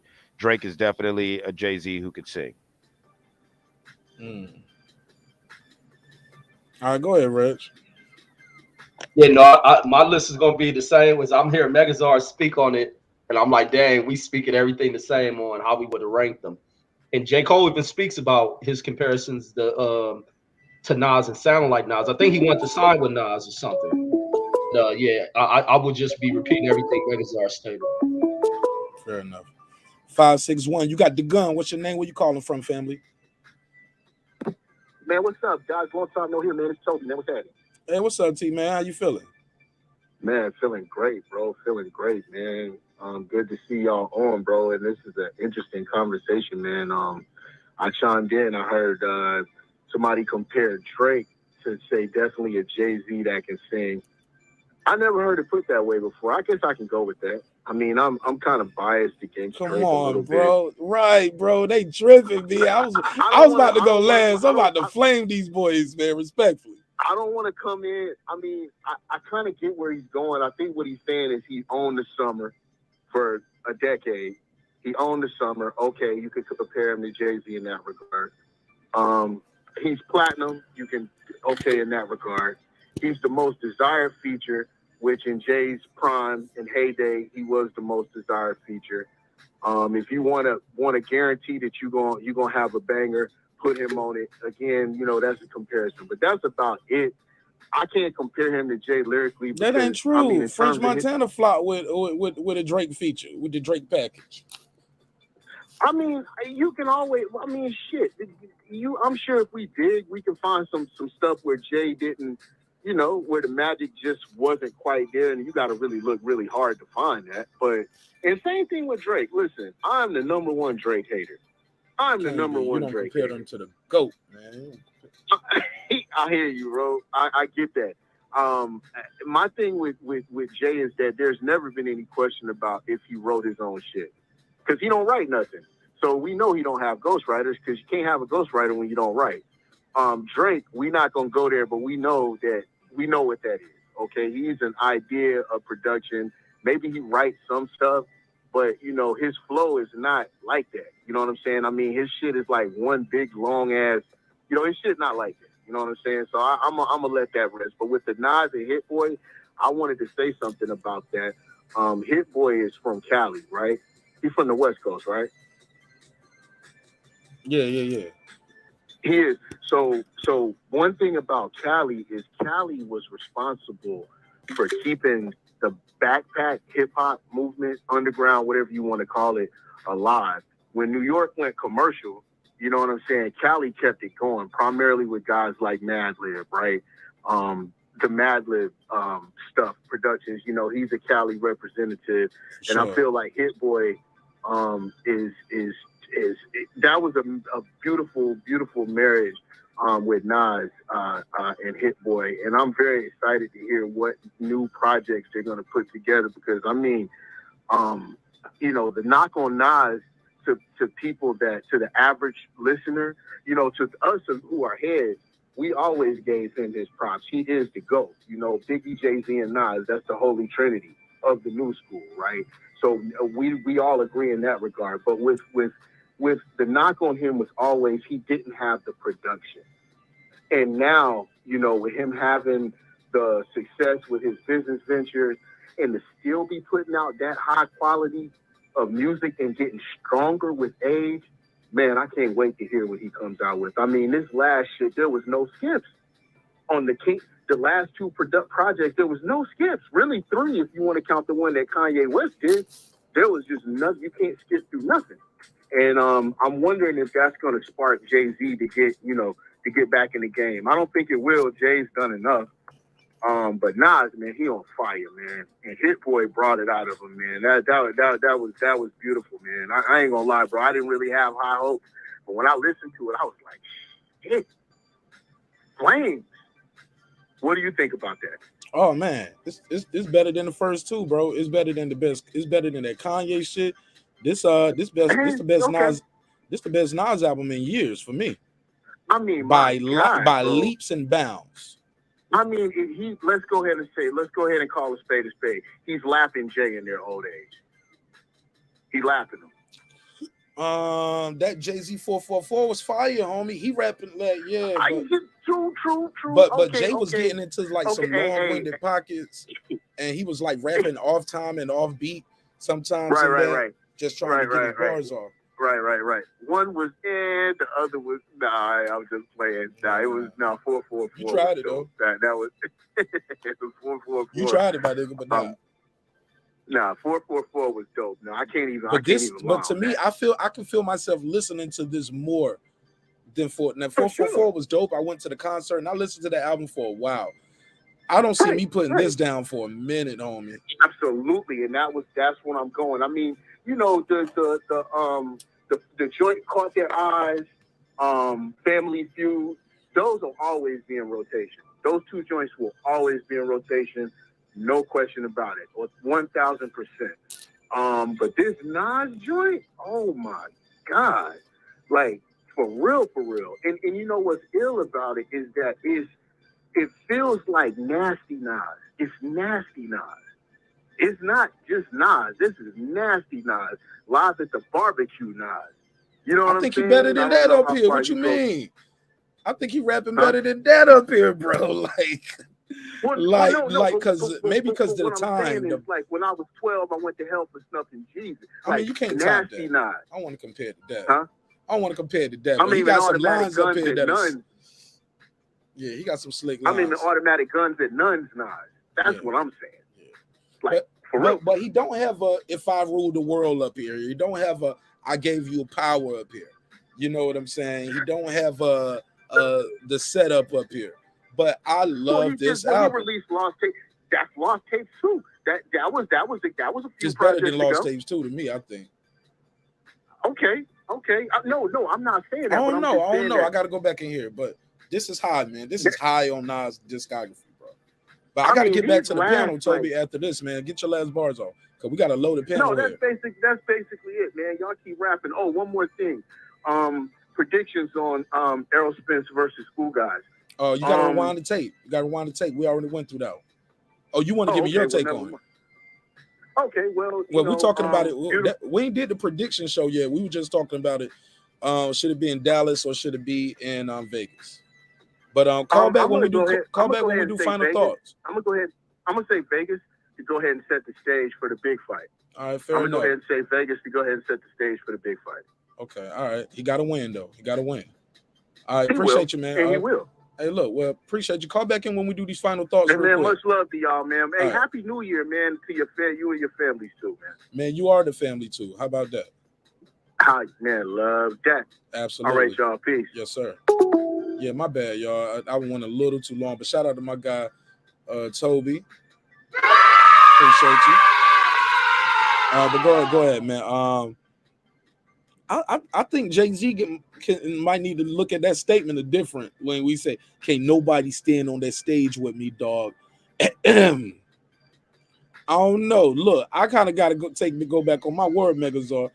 Look, I think Jay's a better performer, so he might pull it off. But Nas got some records, bro, and he got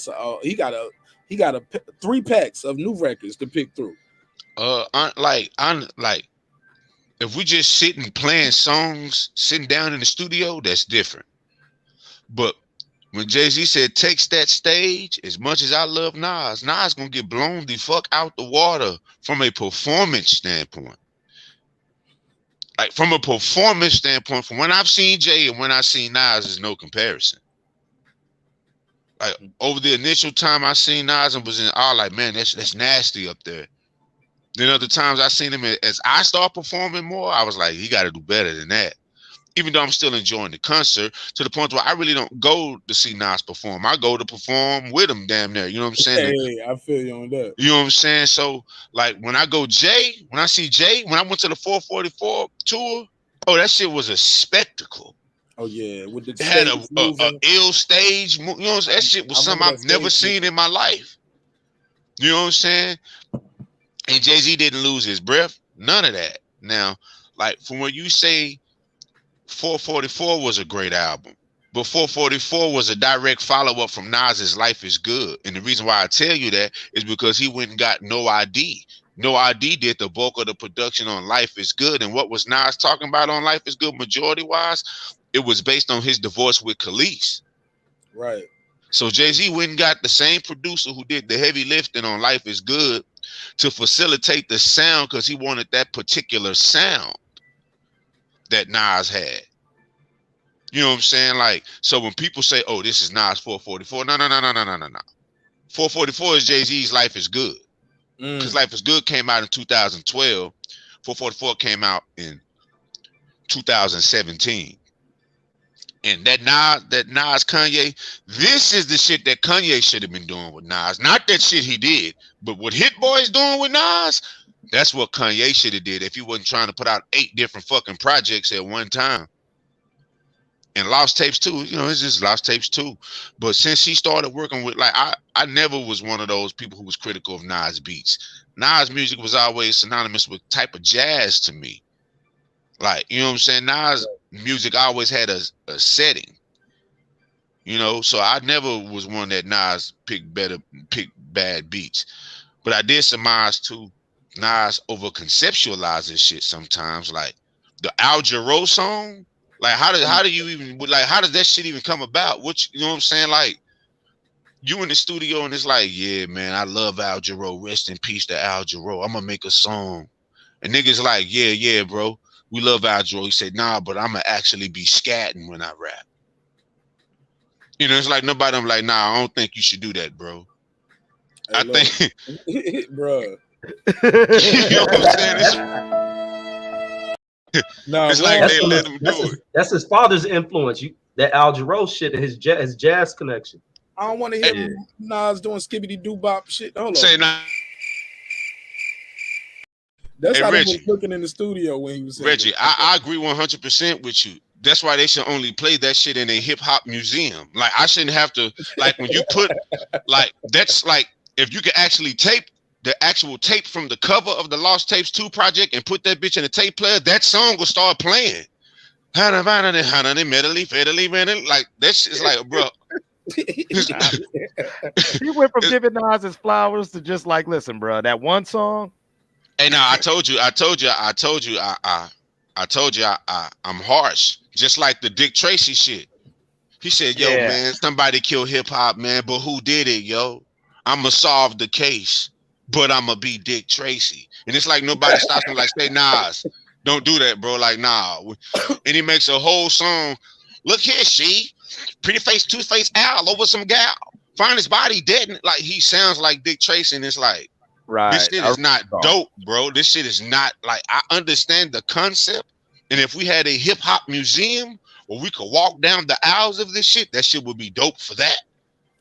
And so is it fair to say, Megazar? Is it fair to say then, Megazar, off that point, that we all love Nas. We all agree he's a king in his own right and everything, but he definitely has more swings and misses than Jay-Z. Nah, I'm not gonna say that because did you listen to Volume 1? I like Volume 1. I'm a J head. Like some of these Nas songs, I'm talking a general consensus. But this is also me, even though I listen to these songs, I'm kind of scratching my head like they let him put this on the album. Did you not hear on Blueprint 3? Did you not hear on Blueprint 3 off that and Reminder? Them shits was horrible, bro. I ain't gonna lie. That Reminder joint, that beat, that was the Timberland beat, right? When he was kind of he was dissing Joe Button up there. That shit was trash. But look, that's debatable. But look, what you talking about with this In My Lifetime Volume 1? You didn't like that? You ain't like that album? That's light. That's in the album comparison. that had You Must Love Me on it, bro. Yeah, it also had some ones that shouldn't have been on there. What, Sunshine or something? I actually like Sunshine, but people, I ask because I love Babyface. Right. So you know what I'm saying? Like, I like Foxy in that. Who You With? But I'm gonna be the best song on there is Imaginary Player. But people hang Nas for I Am got joints on it. I Am got Favor for a Favor with Scarface. Yes. Yeah, Favor for a Favor was heavy. I Am got Small World. Nas is light. So what's Jay-Z's worst album and what's Nas' worst album? Nas' worst album, Nostradamus. No. I agree. Nostradamus versus Kingdom Come. Nostradamus and Kingdom Come. Oh, y'all sleeping on Nostradamus. Y'all that shit was fire. Nostradamus, no sir, it was fire in Brimstone. Fire in Brimstone. He playing that mic. Nostradamus got classic. Pull up the playlist on that shit, Mark. I got it pulled up right now, bro. I got it pulled up right there. Look, be ready. Put that on the screen. Come on, yo. Look, see, they want to do the slander. They don't even want us to say how we like the album. Megazar do a verse and everything. We say we like it. It's fire and brimstone. Like all the little Nas slander. Look, let me put this on the screen. Let me share my screen. But to answer your question, I think Nostradamus and Kingdom Come. Those are the two worst offerings from those two great artists. Yeah, we heard you when you said that slander. I'm gonna be real with you, but I'm gonna be real with you. If Noriega did Nostradamus, it would be heralded as a great. You got to understand, I'm holding Nas to his standard. I'm not holding him to nobody else's standard. I'm holding Jay-Z to his standard. Right. I don't think no other rapper can see these two dudes. Nobody. I don't think nobody can see these two dudes. I got you. Well, look, let's go through this album. It was the prediction. It had the Nostradamus. I didn't really like the hook on that. Nasty Nas to Esco to Escobar. That song was dope. The diamonds. Didn't like it. But that did start that beef, though, where Memphis, like, he was talking about me. He was like, yo, who else talking about the hat? You talking about my hat. But on Project Windows, love that. Dope song. Shoot 'em up, what? Side. Yeah. Dope. Family was Shoot 'em up is a classic. Family not good. Quiet Niggas. New World. Nope. Outcome. Yo, the Decent. Life We Chose. Great. Life We Chose it. Life We Chose. No, Life We Chose is great, bro. Megazar, we agreed that you said this shit is trash. Let me talk to Reggie, who liked the album. Oh, my bad. I already know you're gonna hate all of it for the most part. But let me say that, Reggie, what was your favorite songs up here? I love that You're a Big Girl Now. Probably going to your own phone. Got your own phone in there. No More Daddies. Look, I Like You Owe Me. Niggas was hating on it, but yo, that shit was a boom. Genuine was hot. I ain't gonna lie, bro. I love that album. I love this album. The Last Words is super dope. That's when he rapped like he a prison cell with Nate Sean. These are the last words of a hanging slave. How can I forget this? I robbed you. Yo, man, he rapping like he a bro. The personification. Yo, I'm not taking this off Nas. Man, come on, man. Go ahead, Reggie. Tell me your favorite songs up here. Why they hate man? I like that Project Window. I like that. You Owe Me. That was a little club banger right there. That Shoot 'em Up. because this is an album that carried me through when I was in the military. I stayed banging this album. That Project Windows Code, Shoot 'Em Up, Quiet Niggas a Kill was hard than the motherfucker. For The Life We Chose, this album was dope than the motherfucker. That Quiet Niggas would kill with some fire shit. I mean, I don't get what you don't like about the album. I know somebody tried to clown the album at one point. God love us hood niggas. I love that shit. Like, I can just go on about this. All right, let's get some more slander in here. Go ahead, Megazard Clips. You said what was his worst album? That's. I said if Noriega, if somebody lesser caliber did this shit, this would be a magnum opus for them. But you said Nas' worst album, and I'm judging Nas based off of Nas. This is his worst album to me. Coming in a close second, an album that I love, Streets Disciple, is right next to it though. Oh, I got that. I think I got that on number 1. You know what I'm saying? Like, but it's Streets Disciples has way more songs better than it. I mean, it's way more songs, period. Right, but it's a double album, ain't it? Yeah. I don't like Streets Disciple isn't a bad album to me. Nostradamus isn't bad to me, but they're in the lower half of his catalog. Like Blueprint 3 isn't bad, but it's in the lower half of Jay-Z's catalog. Blueprint 3? Yeah, Blueprint 3. So Blueprint 3 can't be mentioned with the first two. And like I said, hold on, Blueprint 2 was that double album. Yeah, Blueprint 3 is better than that. Because he knew that shit was crazy. That's why they went back in there. Yeah, I know Blueprint 1 and Blueprint 2. Both the Blueprints are better than Blueprint 3. Easy. Nah, because Blueprint 2 was too long. Man, Blueprint 3 better than Blueprint 3. That's why they went back in and re-released the album, bro. They did the Blueprint 2.5 and condensed the album because the shit won't pop it. They did. Hey, they would have just kept selling. I ain't never heard Master P or nobody else do that to their album. Like, oh, the album doing so great with the double disc. Let's condense it. Well, they actually added some different. They took some songs off and added some more songs on there. Bro, they took a double disc and made it one disc, bro. Whatever they added, they took off more than what they added. We gotta agree to that. It went from 2 albums. I mean, Pac, I feel you, but still, Blueprint 3 and Volume, and I take Volume 3 over Volume 1. Those are the worst in his catalog. I'm not saying they're bad albums. I'm just saying in these prospective catalogs that these were the worst in the catalog. Over Kingdom Come. I love Kingdom Come. Kingdom Come was good to me, bro. Are you comparing Blueprint 3 to Kingdom Come? That's what he just did. Hey man, you want to go song for song? I just know, like, I'm looking at this Kingdom Come. Oh no, you know what? I gotta take this back. This Kingdom Come album was hard. Kingdom Come was hard, bro. Yeah, I'm looking at the project. You had to dig a hole, Beach Chair, Minority. Beach Chair was that crack. Do you want to ride? Hollywood, Lost One, 30 to New 20. I'm so hot still. Trouble. Yeah, so I gotta take that back. I just had the actual title tracks on. I just remember Lil Wayne smoked them on that Show Me What You Got. I do remember that. Now, he wasn't actually on that song. That was on the mixtape that Lil Wayne did. No, I ain't say. I say he smoked them. Like he smoked that beat. I ain't say he was on the song. He rapped on that beat from beginning to end by himself and embodied that shit. Yeah, he showed him, man. Yeah. Nah, Lil Wayne mixtapes better than his albums. Like, I don't know if anybody ever said that, but that's like his mixtapes be better than his albums.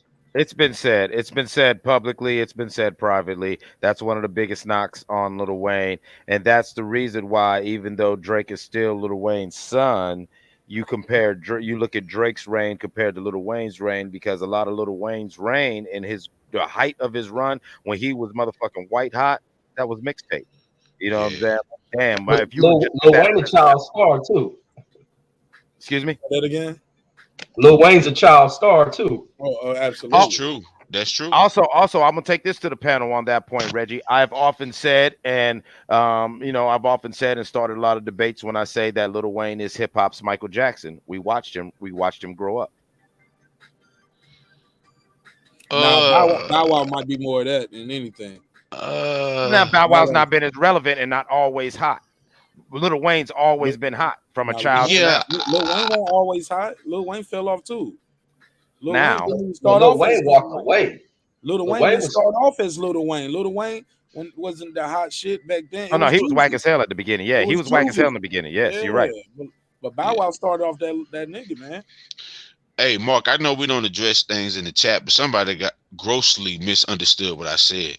I said Streets Disciple definitely isn't Nas' best album. I said it's toward the back half of his discography. Now, I do have an unpopular opinion on what's Nas' best album, and it's not Illmatic. To me, It Was Written is Nas' best album. I'm not the one to fall down to the benevolence of the seminal East Coast sound. Nah, man, It Was Written reached everybody. And because it reached everybody, he was crucified by New York because it was more of a universal sound. But to me, the rapping was better, the production was better, and the reach was better. So It Was Written by a landslide over Illmatic. To me. I agree. I believe that Illmatic was the Here I Come album, and It Was Written was I've Arrived and You're Gonna Have to Deal With Me album. You feel what I'm saying? Like it was dope. Illmatic was dope. And for the true heads, they're going always Illmatic, but it was like that was still a young Nas. Most of that was written when he was 16, 17. It Was Written was Nas actually truly saying, oh yeah, I'm an MC, I'm a rapper, this is what I do. Yeah, okay, this is what I do. And oh yeah, I'm gonna show the world this is what I do. To where like he's saying, like Illmatic was more like, yo, I'm this kid from Queens, I'm gonna represent. It Was Written was I'm the king, I'm holding the crown. And that's kind of why people like me and Megazar view Nostradamus the way it was, because after you came after them 2 albums and then you hit us with Nostradamus, we was like, all right, this is good, but damn. But in fairness to him, his album was leaked because he had a double disc called I Am Nostradamus, which Lost Tapes is the bulk of that, and we could agree Lost Tapes is fire. No, you're 100% right. Yeah, it was supposed to be I Am, then Nostradamus. And actually, no, the 3rd album was I Am. So I'm not Nostradamus, excuse me. So it's like by the time those albums came out, it was muddied. And me personally, I will say the timing of it was fucked up. Because if you think about when that album if you put that back on the screen, if you think about anyone who's old enough to remember all the different albums that were coming out at that time in 99, there was a lot of, you know what I'm saying? You started getting that New Orleans sound. You started getting that sound to where when Nas came back out with his album being fucked with the way it was, it didn't have that hit like them first 2. And that's probably why I really do say that. And lastly, I will say, shout out to AZ. AZ's one of the illest ever. And AZ could have really made a push for the crown if he wasn't a real dude like Memphis Bleak and not try to get into a jealousy thing with his homeboy because his homeboy got the shine. Because honestly, I think AZ made Illmatic for me. Damn, is that what happened to AZ? He was jealous? No, I said he wasn't jealous. No. AZ, honestly, AZ, man, sometimes like when you see someone that talented and you try to figure out why wasn't he liking too, because his first couple releases was classic. I just think they didn't know what to do with him, man. Like sometimes these people can fall into the hands of people that don't know what the hell to do to him. And like AZ was just never a mega star. Like Nas was a mega star. Nas was in movies. Like Nas was all over the place, bro.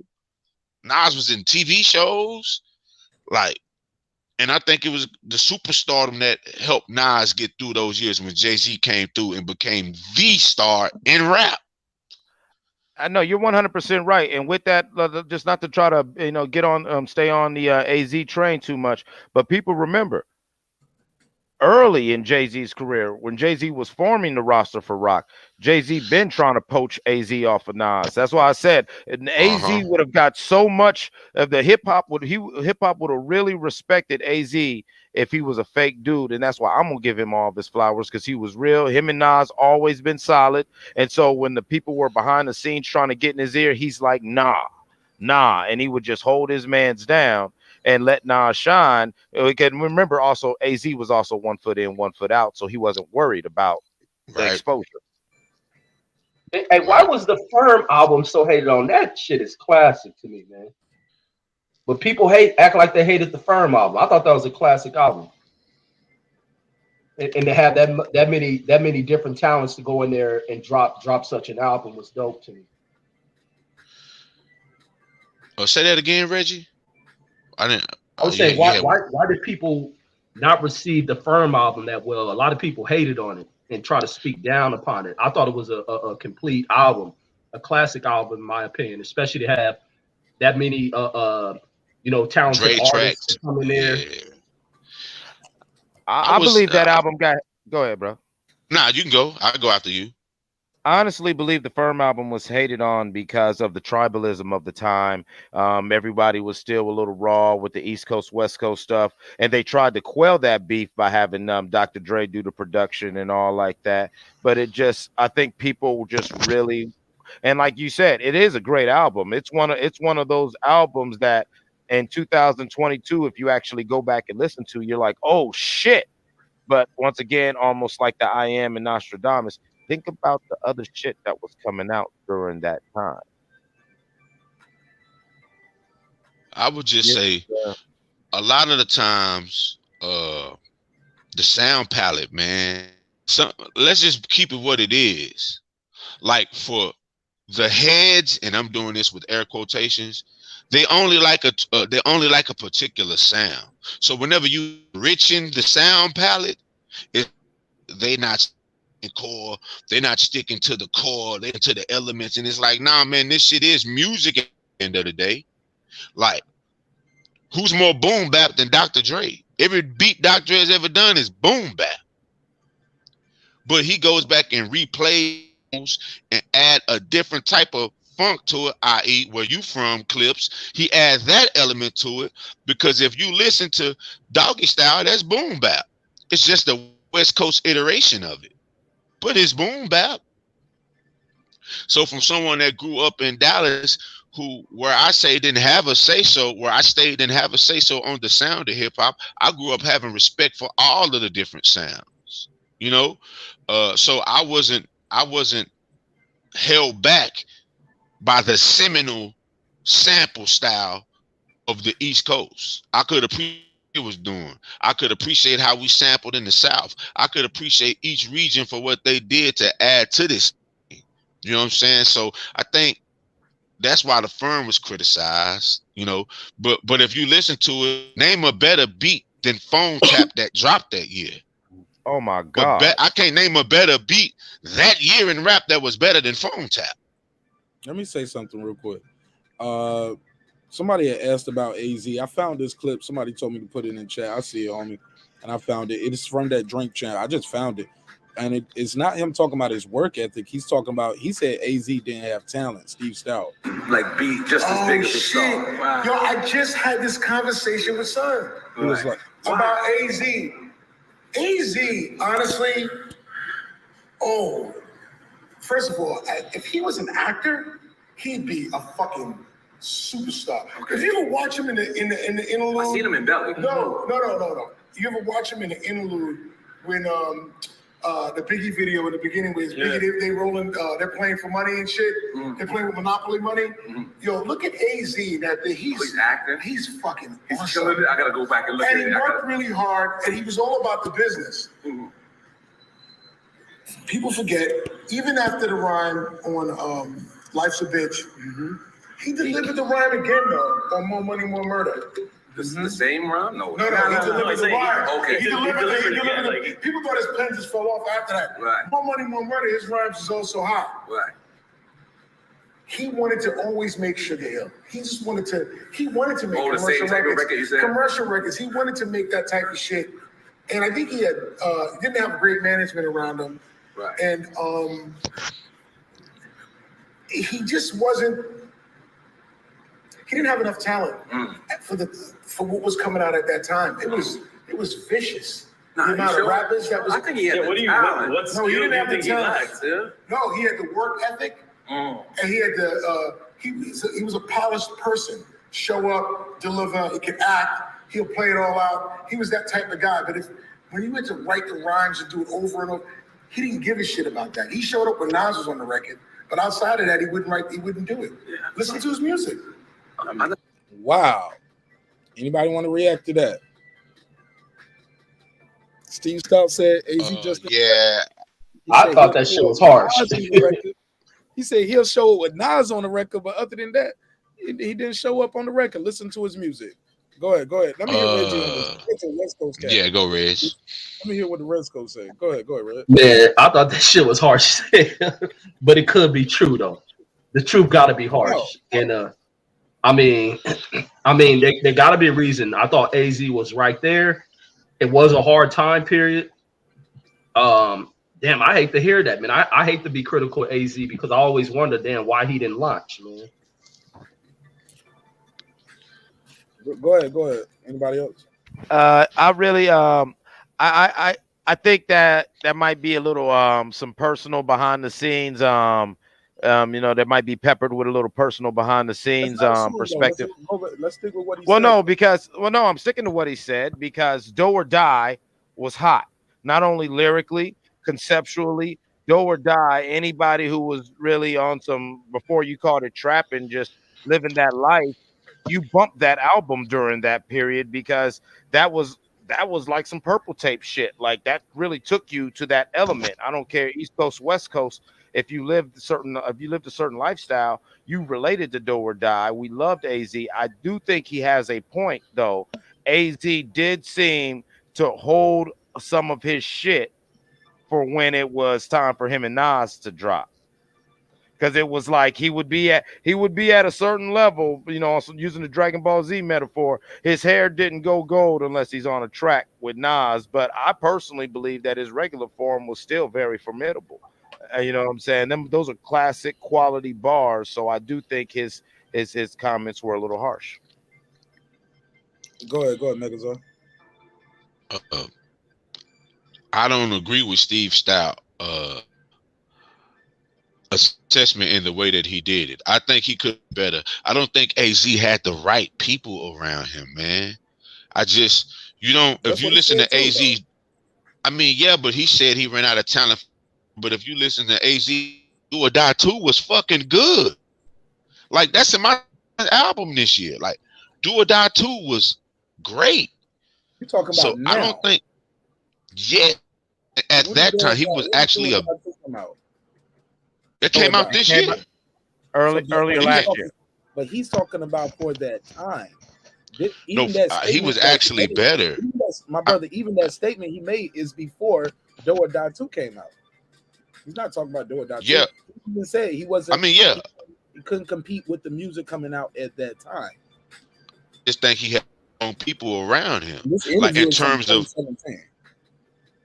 I'm just saying, like, when I say the wrong, I'm talking about musically. I'm not necessarily talking about business. I'm the wrong musically people around him because again, he's someone who was stifled by the seminal East Coast style of boom bap.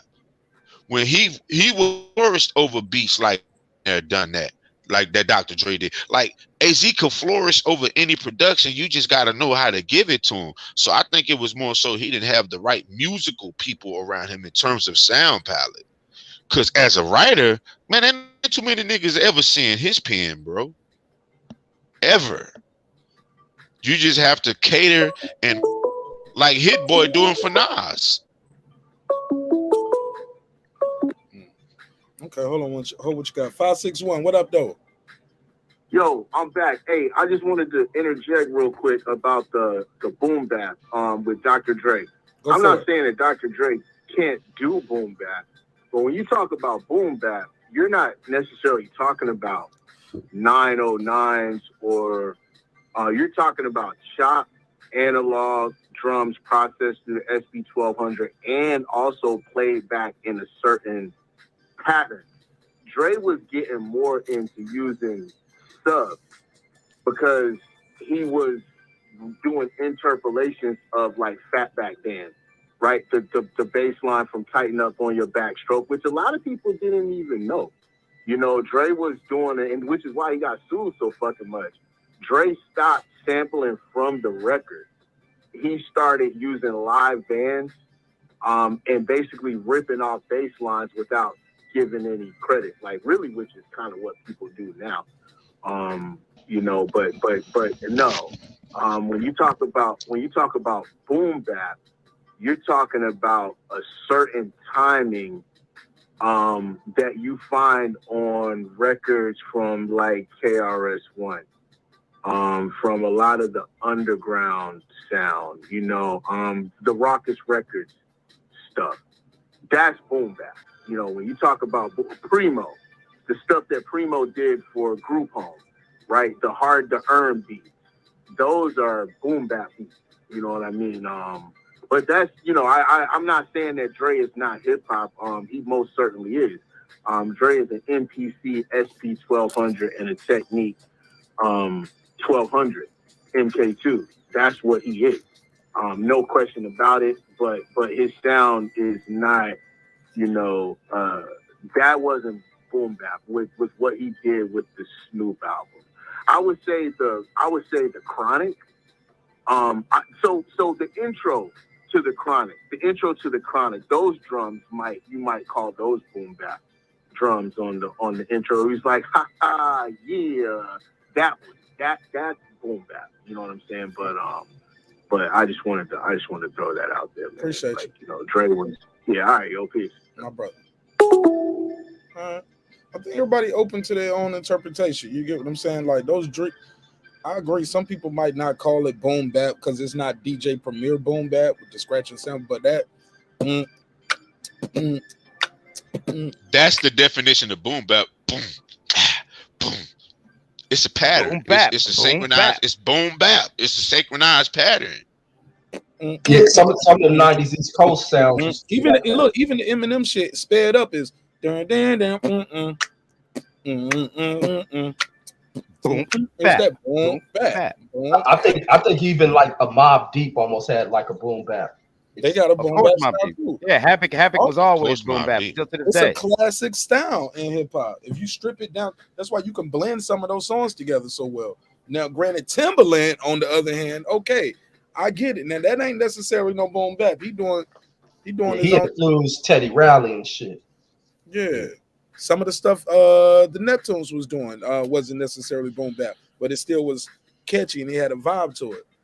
Actually, if you want to go hip hop history, the first label or the first, say, area to really stray away from boom bap and get real success was Texas and Rap-A-Lot. And even then they had boom bap elements because they were still using New York producers, and they just made sure that it was slowed down and it had its instrumentation. That's what I think the South really brought to the game, was that the instrumentation and having the progressions. Dre started really emphasizing progressions, but when Organized Noise and people from Rap-A-Lot in the early days of the Ghetto Boys started really taking them samples and putting extra tones to it, extra layers on it, that's when it really just gave the freedom to hip hop to say, "Oh shit, I can do anything.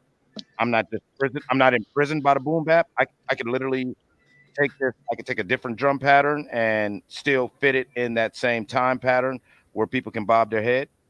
Right. Let me play the rest of this. Let me see what else he said real quick. I think Nori's gonna be like, "Yo, never heard that before." Watch this. On the record, but outside of that, he wouldn't do it. Yeah. Listen to his music. I felt like he was hella lyrical to me. Yeah. No, that's your memory. You know, certain things age back. Like you listen to it, you think it's dope, and then you go back and listen to it, like, I can't believe I like this shit. Damn, felt good. You ever do that? Like, you fall in love with something, like, even if you go look at Star Wars right now, you see the strings. Yeah, no, like, these certain things just don't age well. And you just got to be honest about that. AZ's rhymes didn't age well outside of More Money and Life's a Bitch. Wow. That's all. And so you never managed them? Why was that? Why didn't you? I feel like he just said it. Why didn't I manage them? No. Because managing artists and all that shit wasn't really what I wanted to do. Wow. My wife, you have artists, Jehovah Witness. It was basically ring your equipment out for everybody up. Kid, I go meet this kid that Wiz introduced me to. I thought he was going to, I don't know if he talks about it again, but I'll stop it right there. Yeah, man. I don't know, Clips. You might be. I know I said I don't want to make assumptions, but shit, let's make an assumption on that. Yeah, it might be. That's what I'm saying. It sounds like he's peppered by a personal perspective. I don't want to say he's hating, but there's something personal where he's saying that. To be fair, he knows him personally, though. Exactly. That's why I'm saying it. I'm not trying to. It's no shot to Steve. It's just like I'm listening to how he's talking, and he's not just giving a dispassionate account. He's saying, "Oh man, AZ shit didn't age well." When I don't know about y'all, as a true AZ fan, Pieces of Mine is still hot as fuck to me. Pieces I of a like Man. Excuse me. Asiatic. I like Pieces of a Man. The God album, Gold, Oil, and Drugs, or whatever. Guns, Oil, and Drugs. What's the song he got with Nas on his album? He got a joint with Nas. It's like we both hard. No, it's like who's the heart? Like yo, who bless you? He was, that shit is the it's the Essence. Is it called the Essence? The Essence.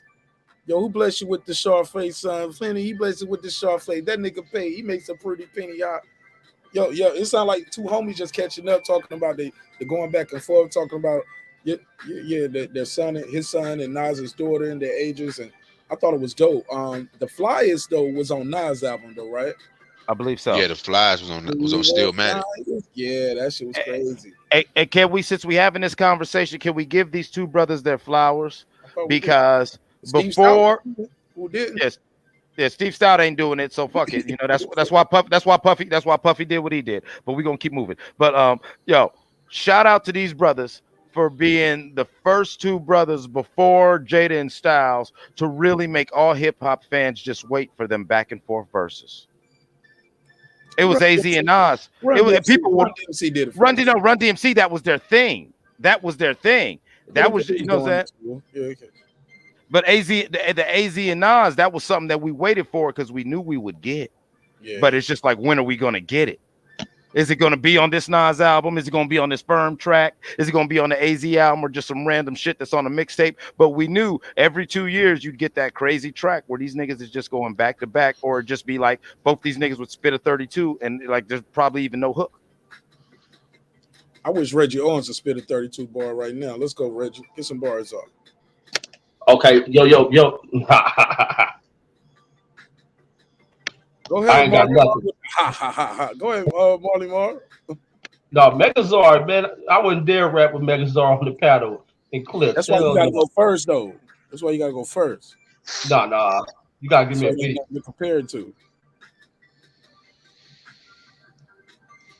He curled up like butterfly shrimp. All right. Mark said, like, hey man, as long as you throw the first punch, okay, I don't care what happens after that. Can't nobody say you didn't set it off.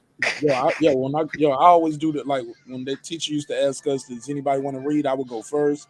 When we do karaoke night or game night at the house, anybody want to go first? I'll jump right on up because there's nothing to compare it to at that point. And I set the stage. You know how they say don't play with boxing? Same thing with hip hop. Don't play with you ain't gonna have me the butt of the internet joker, the wackest nigga that ever try to rap. Hell no. Hey, Reg, I think you just got that. That was the illest bar right there, because people don't understand. Just like you don't play with boxing, and I know hip hop's fun or whatever like that, but let's just be honest. Everybody's got a story. We don't got to get into our story, so let's just all take a moment and pause and laugh at that cat who really tried to enter the cipher, who probably should have sat his ass down. But no, I don't mind that though. Granted, if it's at the beginning, we having fun, or if it's at the end. But when we in the mode, we in animal mode, man, you better. I'm gonna cut you right back off after 4 bars. Let you get your 2 to 4 bars off. I'm jumping right back on me. Give me that. Exactly. That's my point. Come on, Mark. We ain't gonna. Let's not tell the stories, but let's all take a moment to laugh at that cat who should have sat his ass down. I think he used to be on the show, but it's all good. Look, let's keep it moving, man. Anybody want to do final thoughts? Anybody got anything they want to add? Final thoughts? Yeah, I'll go. You can these the 4 topics we talked about. You can give me your final thoughts on each of them. I'm just gonna talk on Magic. I was pretty clear on, and I was just the reason to talk about Magic. This is a great album. You do yourself a favor if you were a listener. Like, I don't, let me just say this. I don't, for my taste, because different people have different tastes, and I can only speak towards my taste. For my taste, I like highbrow shit. You can't just give me anything. I'm a listener. I rap for one, and I dissect bars. For Nas to be 48 years old off of coming of King's Disease, which edged out the off season, because the off season was my runner up. He dropped this shit, and it's like, well, I gotta put this in the mix because it don't take that many listens for me to be like, this is better than King's Disease too. You know, and it was groups that came out this year. Tyler the Creator shit was good. IDK had a great project. Hitler Wears Her Mads was a great project. Pray for Haiti from Mac Army was great. You know what I'm saying? But what Hit Boy did for Nas, that's what they didn't have. That was a great. They didn't have what Hit Boy did for Nas. The sound palette, beautiful. And whenever you give Nas, whenever Nas gets a great beat, when is he never not gonna deliver? Like, he's never not delivered over great beats. He's delivered over trash ass beats. Some beats have been trash, like, but for people to say he can't pick beats, that's bullshit. But he has rapped over some questionable beats before. Now, Megazar, I don't want to say that he can't pick beats, but I think you hit it on the head earlier when you said that some of his songs are too conceptual, and that's what true. Like as somebody who takes crazy risk in songs, I can't knock him, but I can definitely see where he swung and missed. Oh hell yeah! I mean, he actually taking risk. You know, he actually taking risk because I guess that's just that Virgo artistic shit he got in him. But yeah, my thing is I can give him praise when he deserve it. I can also let him, like, that Dick Tracy shit, bro. Like, come on, bro. And that shit is right before Black Republicans. Like, if I didn't want to skip a song, like, you talking about skipping a song so fast? I skipped this shit so much I forget his own hip hop is dead. Because I'm trying to get to Black Republicans. So yeah, like, nah, he definitely over conceptualizes. And when he goes into concept mode, the beat gotta fit, everything gotta fit. What niggas' outfits in the studio probably fit the you know what I'm saying? He over conceptualizes. So yeah, that's my point. Nas, man, knock this shit out the park. Magic, a classic album, better than some of the shit that he dropped in so-called golden era. Like, nah, that nigga Nas is that dude, bro. It's flowers, man. Galore. All right. You want to plug your channel too? Or anything you got going on, your album, anything you want to plug? Continue to tune in to marqnash, man, the greatest facilitator on YouTube. I have a project that'll be coming out soon, Diamonds Among Men, and just be on the lookout for it. Still getting some rap and some final things happening with it. So yeah, but tune in to marqnash, man. That's the most important thing. Greatest facilitator on YouTube. Bars off and do your thing. I'm definitely 38 years old, so I listen to all music, so I kind of give an honest account for it all. So, but other than that, peace out to the panel. Love to my brothers on the panel, and salute to the chat. Yo, shout out to Bicep Bully. Appreciate that. Bicep Bully said, Edith by our very own marqnash has more replay value than J. Cole. I'm sorry. No diss to Cole, just Marks is better. Thank you. I appreciate that. I'm gonna leave that on screen. Go ahead, Clips. Give me your final thoughts on anything that we talked about right here. My final thoughts. Just going from the bottom left of the screen and working my way up. Antonio Brown. No one knows what no one's going through till you walk amongst your shoes, but still you've got to understand that when you're on the stage, the world's watching. And so we're going to pray for him, and we are watching, but we're not watching to watch him fail. We want to watch you win. So prayers up, AB. Nas and Hit Boy, this combination's got to stay together. I mean, this is something that's got to happen. It's beautiful. It's a beautiful thing. It's inspiring to me. I believe that this is why cats, like I said, he's 48 years old, and sometimes don't let the world tell you that you're washed. You know what I'm saying, or whatever like that. If you still got it, you still got it. As far as the Trey Songz, everybody, let's take it seriously, and everybody, let's do our best to police ourselves and police those around us, because this is still a real thing. And we got to be careful with how we move. Finally, you got Ugas Spence. Let's see, let's see if it happens, and if it does, let's go Ugas. Let's go. All right, cool. Go ahead, Rachel. Give me your final thoughts on anything that we talked about that you wanted to speak on. I'm sorry, Clips, real quick. Plug anything you want to plug real quick, Clips. Yes. Once again, man, just like and subscribe to this channel here. I got an album out. With the host permission, I'll throw the link back up in the chat. Please do. And yeah, appreciate it. And yeah, man, he's got Edith out. And yeah, Bicep Bully, that Edith is nothing to be slept on. That thing is definitely worth a spin, and definitely way better than a lot of these major offerings that we're getting. And I can't wait to hear from Megazar's latest offering. And yeah, everybody, let's just all stay in tune and let's just be neighborly and support each other, man. It's nothing but love.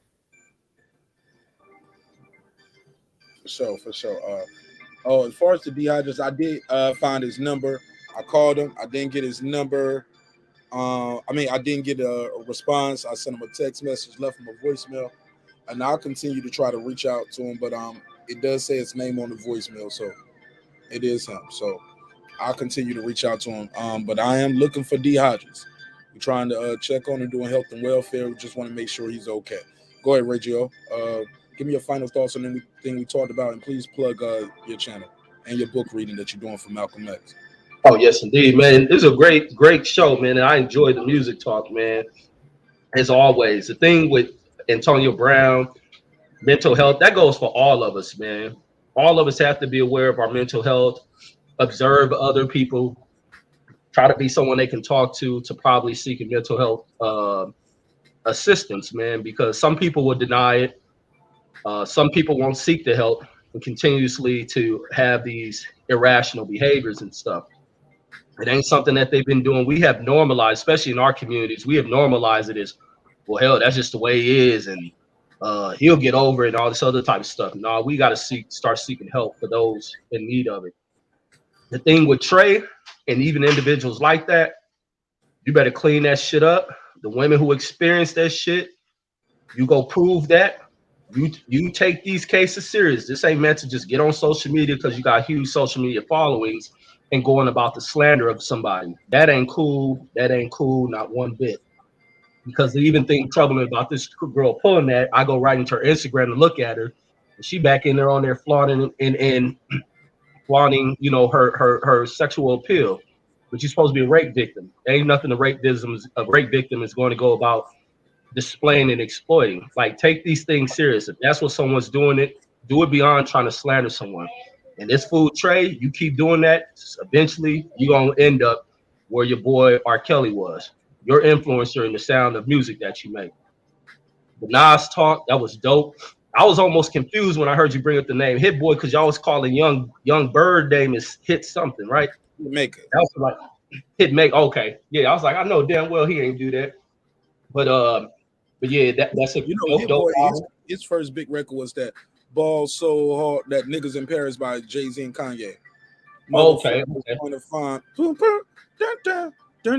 That weird shit right there. And he also did some big records for Beyonce. But yeah. And many others. That everybody, he got out the door with that Niggas in Paris. He was out. Yeah, no, great work by the young dude and by the OG, man, for bringing them on. Nas been plugging a lot of LA Cat songs too. I see you put the young homie Blast on his last album. That was dope. Continue to see the OG, you know, continue to pass the torch on to these younger artists who are behind them. ERROL Spence, Ugas. I want to see the results of it. I want to see how it shapes out. That should be a good fight, and that's really my opinions on it. Okay. Well, that's it, man. You want to plug your channel, please? Oh, yeah. I'm Boxing Conversations with Reggie Owens and with the #2 channel, my politics and news channel, and also my book reading with Reggie Owens. And that's about it. When you go live, Reg, what's your schedule on this book? I'm gonna go live in the morning because I think I'm gonna end up taking off tomorrow because I gotta wait for this COVID damn test.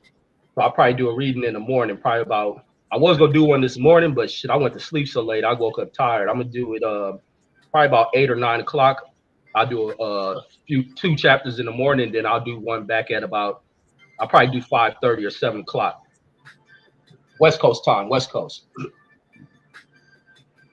Fair enough. Okay, cool, man.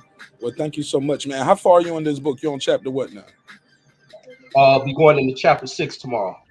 Oh man, y'all moving right along. How many chapters is the book? Man, I think I see 19 or 20. Oh man, y'all third of the way through then.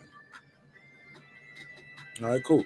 Well, look, it's been another great episode of Breaking Beats where we break down business, entertainment, art, technology, sports, and anything else you and I feel like talking about. Look, it's a hip-hop political sports show with a comedy twist.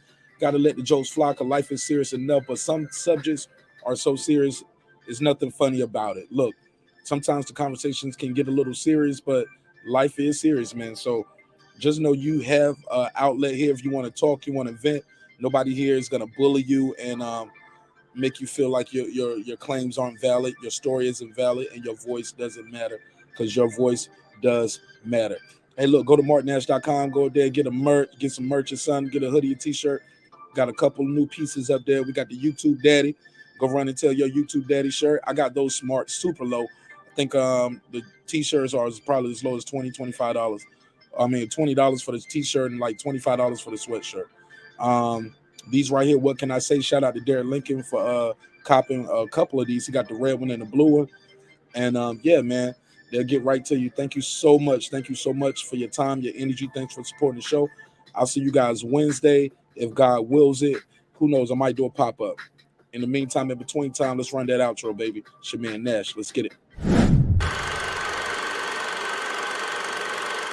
This that squad.